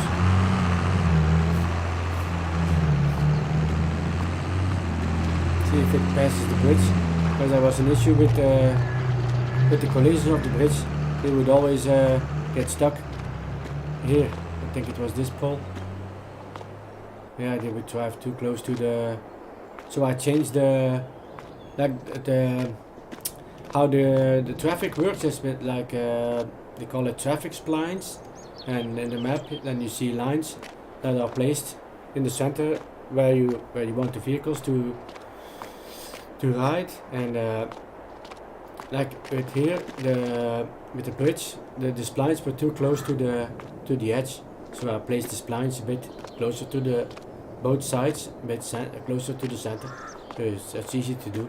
You just take the splines and then you move them a bit, and now they don't crash into the bridge anymore.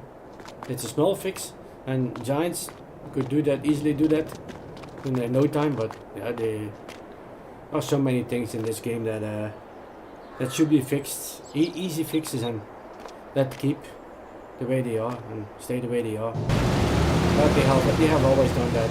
That's typical giants. Not the only fix really problematic bugs or something, but like small things like that they don't fix, and they stay like that forever. It was with 15, 17, 19, 22. Oh well.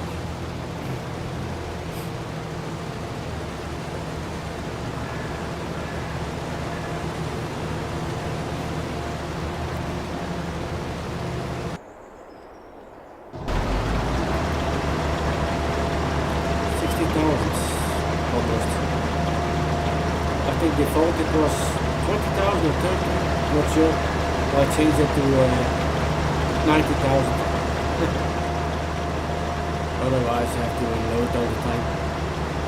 And now I can keep going for quite a while. Then I have to unload.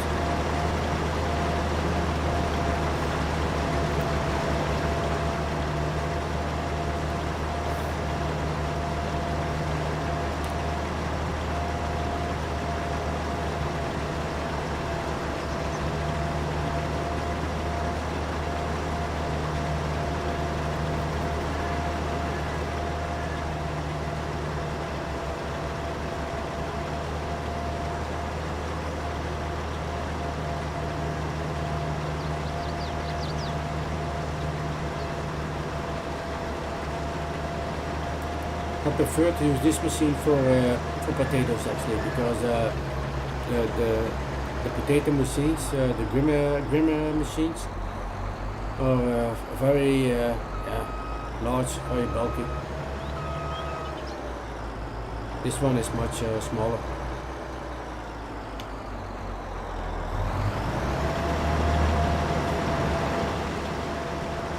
And a bit wider also.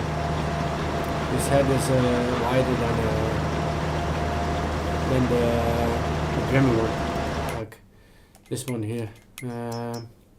Potato Technology, this one. Both machines. This is the old one, I think. Oh, this is a mod. Oh, that's right. That's a mod. I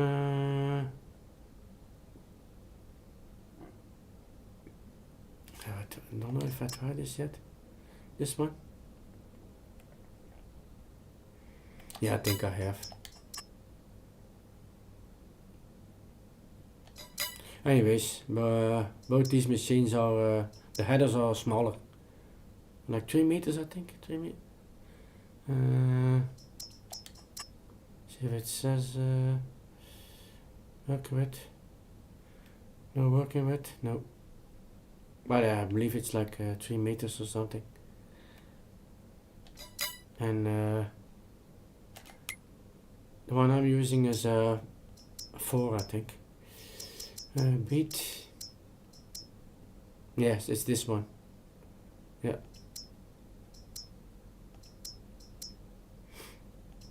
This is the the potato one. I'll change to potato. This is the one for beets. But I left it in the same category as the beet category. Because I know where to find it.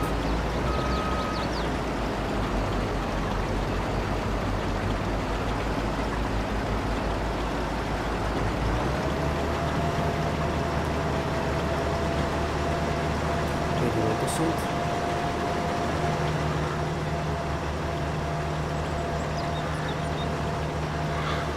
The sugarcane harvest is still going. Capacity of 300,000 liters.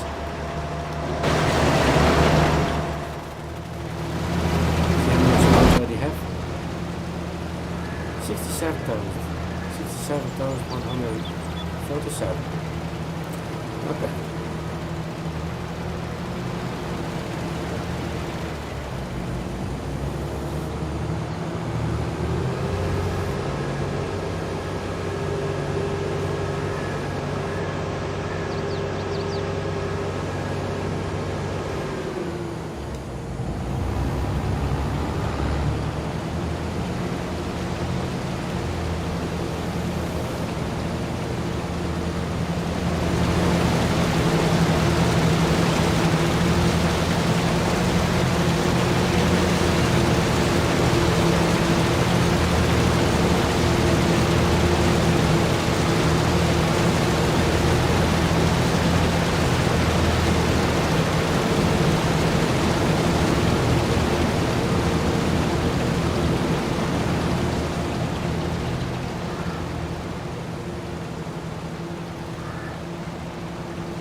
Oh yes, indeed.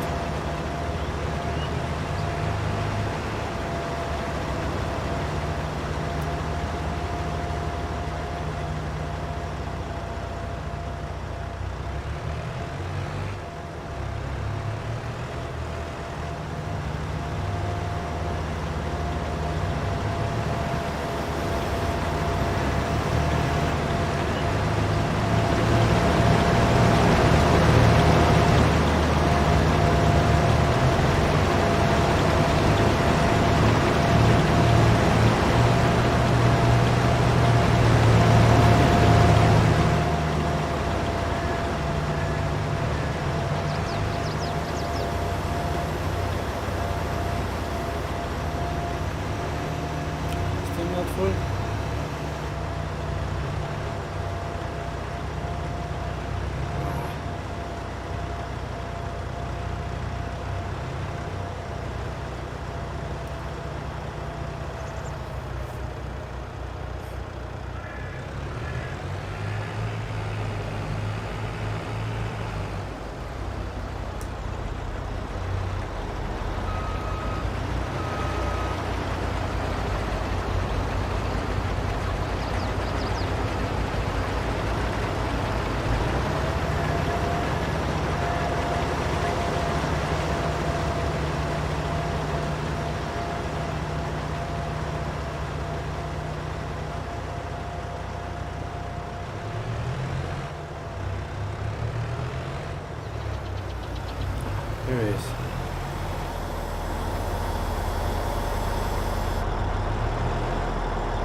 460 liters, I believe. Now it's 90,000. A little bit more. Just a little bit more.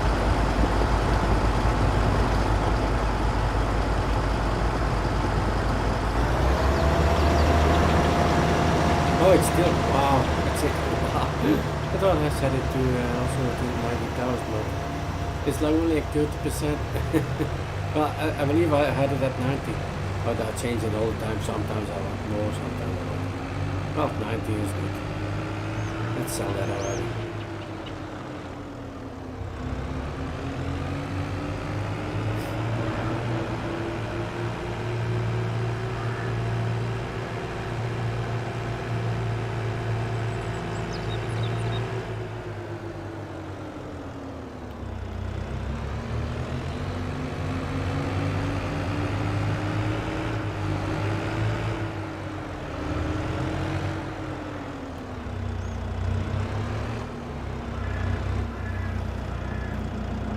Make sure McCain doesn't run out of potatoes.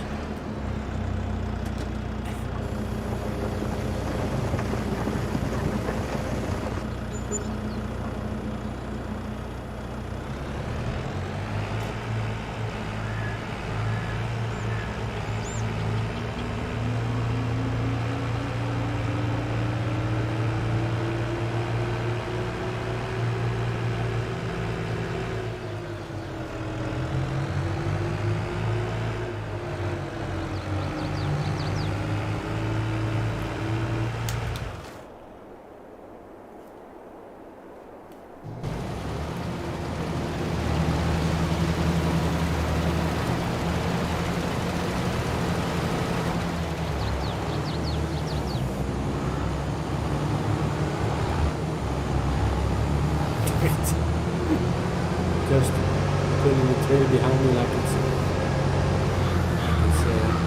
nothing.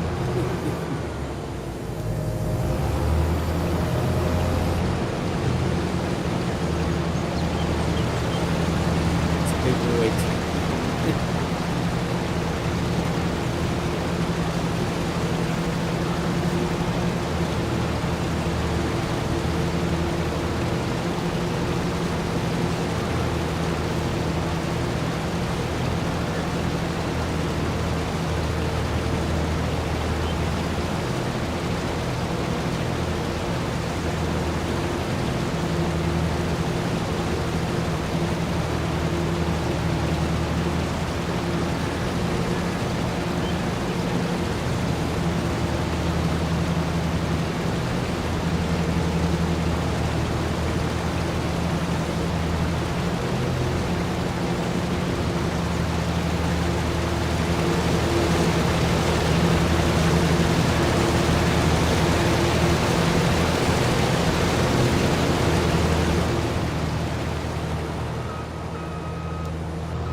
Yeah, that's true.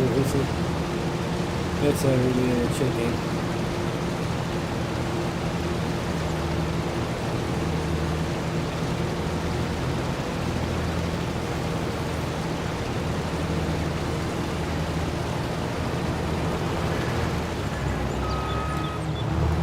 Like the games you play, like Valheim and all. I don't know, not really my thing. Well, I like watching it. I like watching you play, but to play myself, I don't know, with all the menus and stuff. And click this and click that, and you have to make that, to make that, to make that. Nah.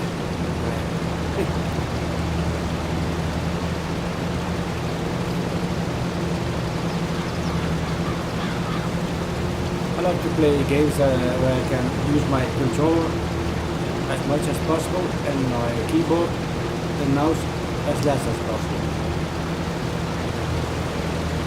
Like I always played on console, because I started on console. I only started to play games on PC because I learned about the modding. I was playing online with was on back in the day on PS3. There was a guy who I played a lot with him, and he told me about modding and yeah, the basic stuff and what you can do, and I was like, wow, I was completely sold. I was all ears, and I decided to get a gaming rig.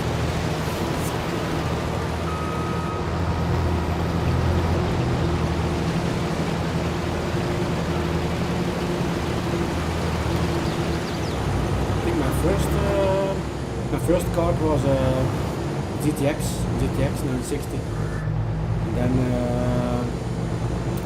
a 1660 Ti, and now the 3080 Ti. And that's probably going to be my last. I don't know.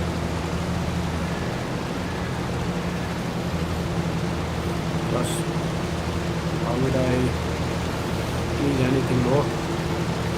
Because I will need more powerful ones in the future. Because I've seen a video of he already talking about 4000 series something. We're gonna call it ADA or something. Gonna be even more powerful.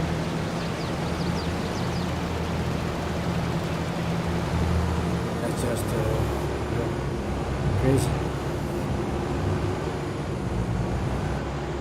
Definitely not needed for farm sim.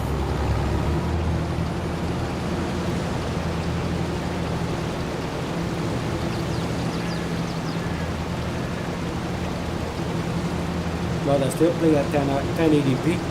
But if you really, like in the future, people 8K, now it's 4K gaming, but eventually it's going to be 8K gaming. So then people are going to need like seriously powerful cards.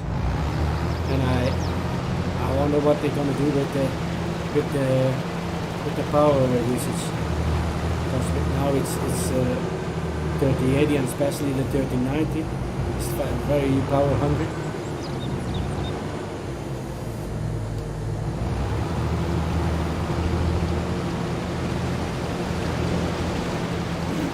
And it's going to be even like they said it. Like the person I watched on YouTube that talked about the new upcoming cards, they're going to use even more power. It's going to be crazy.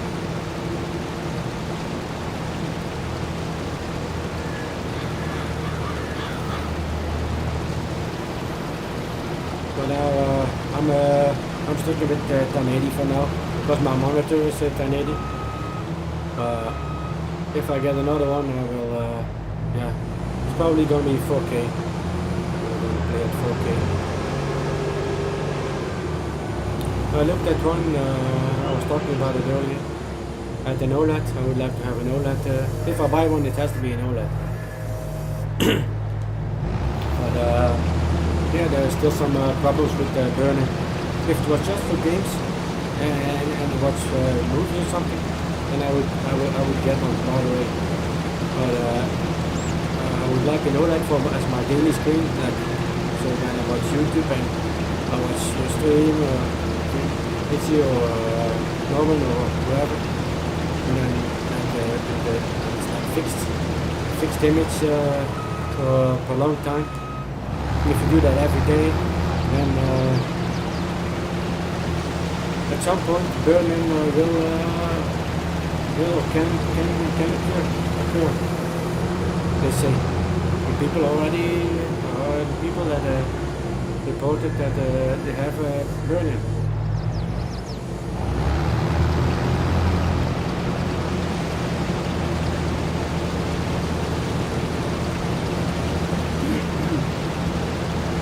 But the new ones are getting better. Like some have like software that can somehow repair it more or less if there is any burning. Like refreshing the pixels or something. Still, yeah.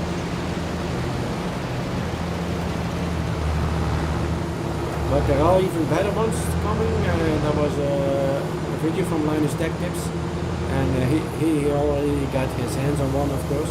It's the, how's it called?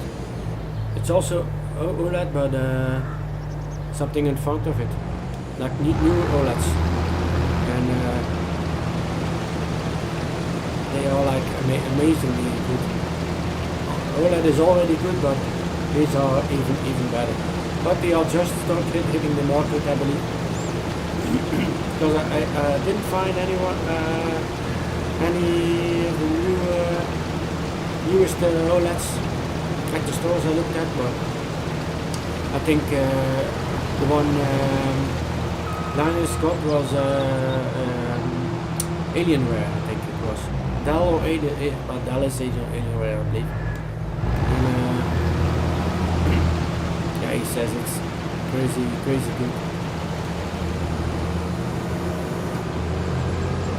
Was it QLED? No, I don't know. Something is in front. It's in front of the word OLED. Like yeah.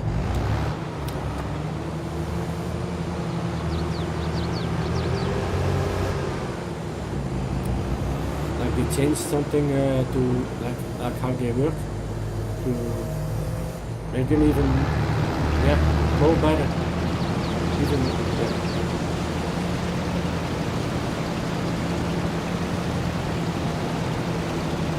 I believe he said it would also consume less power, but I'm not 100% sure.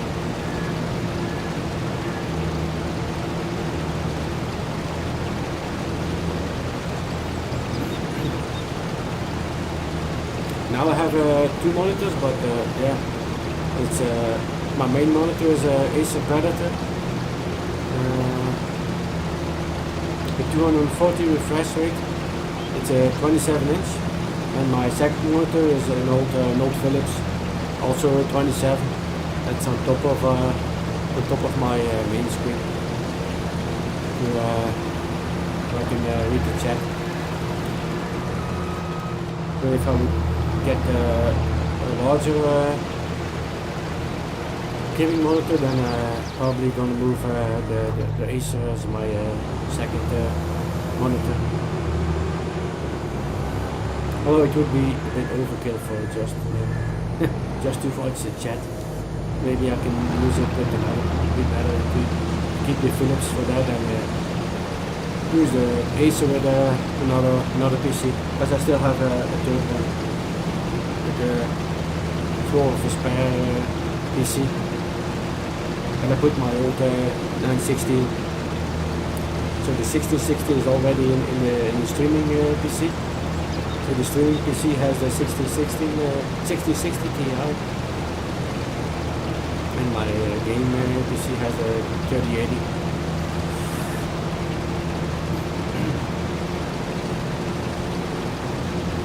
I think I'm going to keep the two PC setup for gaming. I'm on for capture and streaming because it works fine for me, and it's a good solution to otherwise the gaming PC needs to do all of that, gaming and decoding and now that task is sent off to a second PC, and it works fine for me.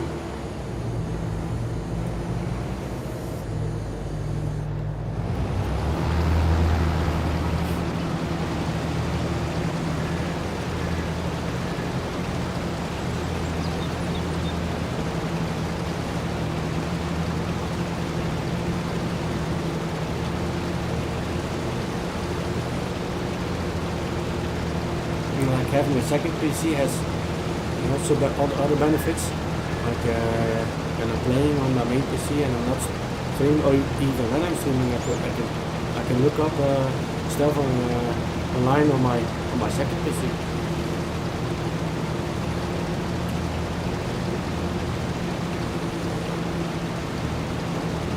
Or like walkthroughs, follow walkthroughs, also useful when I'm stuck in a game.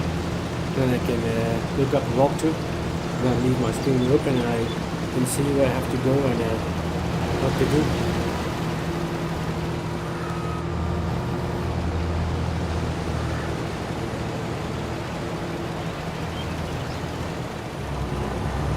I can have good those. Well, yeah. Well, I'm actually using the worker, to be honest. Especially with this, because it's hard to see where you're going with all the animation going on.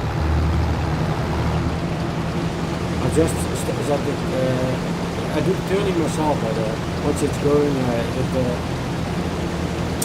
I hit O circle for the work.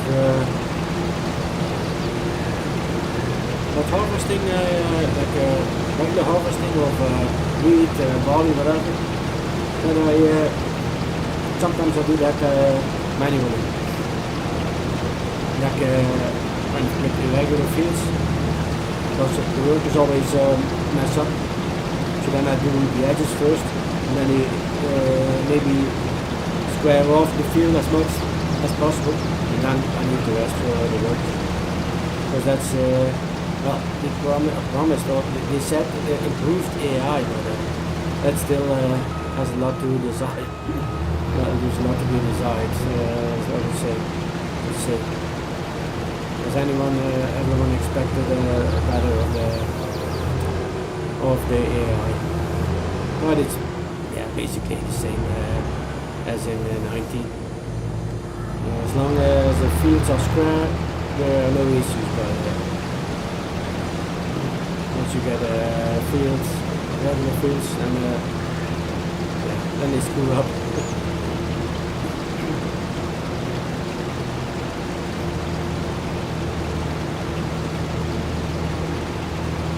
That's pretty. Because I like working on a map that has regular fields, and it's less boring, and you can have really nice maps with curves and curved fields and hills and stuff. The workers don't like that. And the AI cars, they're also still as stupid as they were before. The AI drivers, the traffic vehicles. Oh.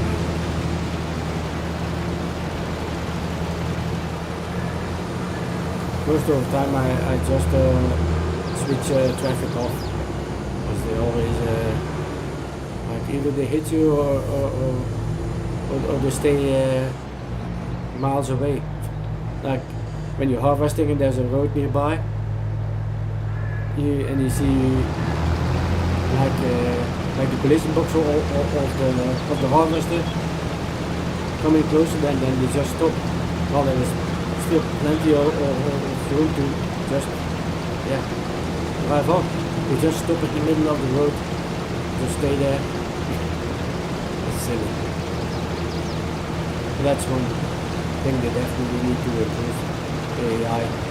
of the vehicles, traffic vehicles, and of the workers. Those two things I would like to see improve a lot.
Yeah, 22 is definitely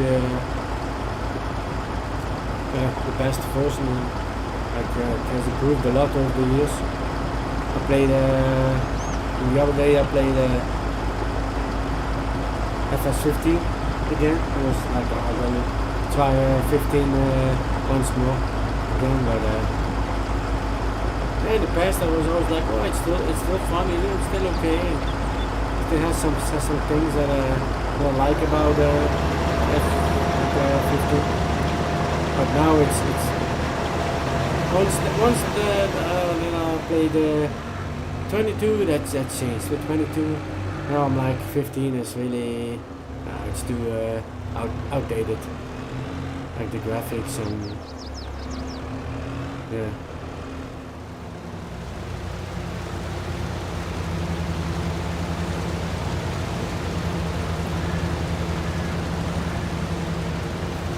Thanks, Avisi.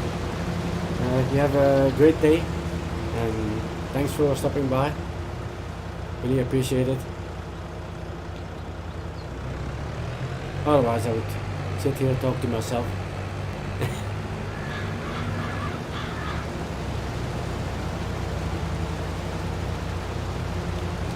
Well, I talk to myself all the time. I'm telling you.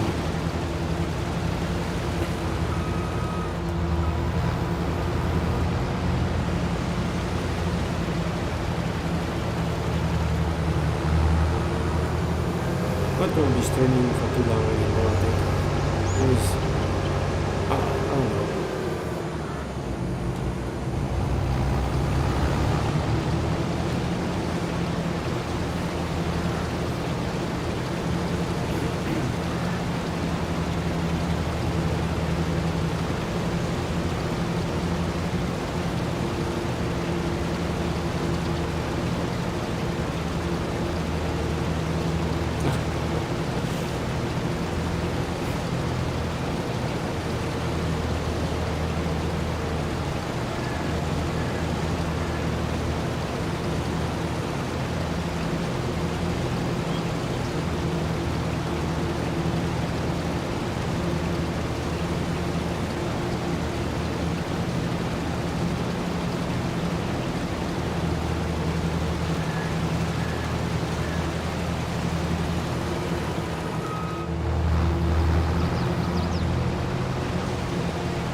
forgot to change the unload speed.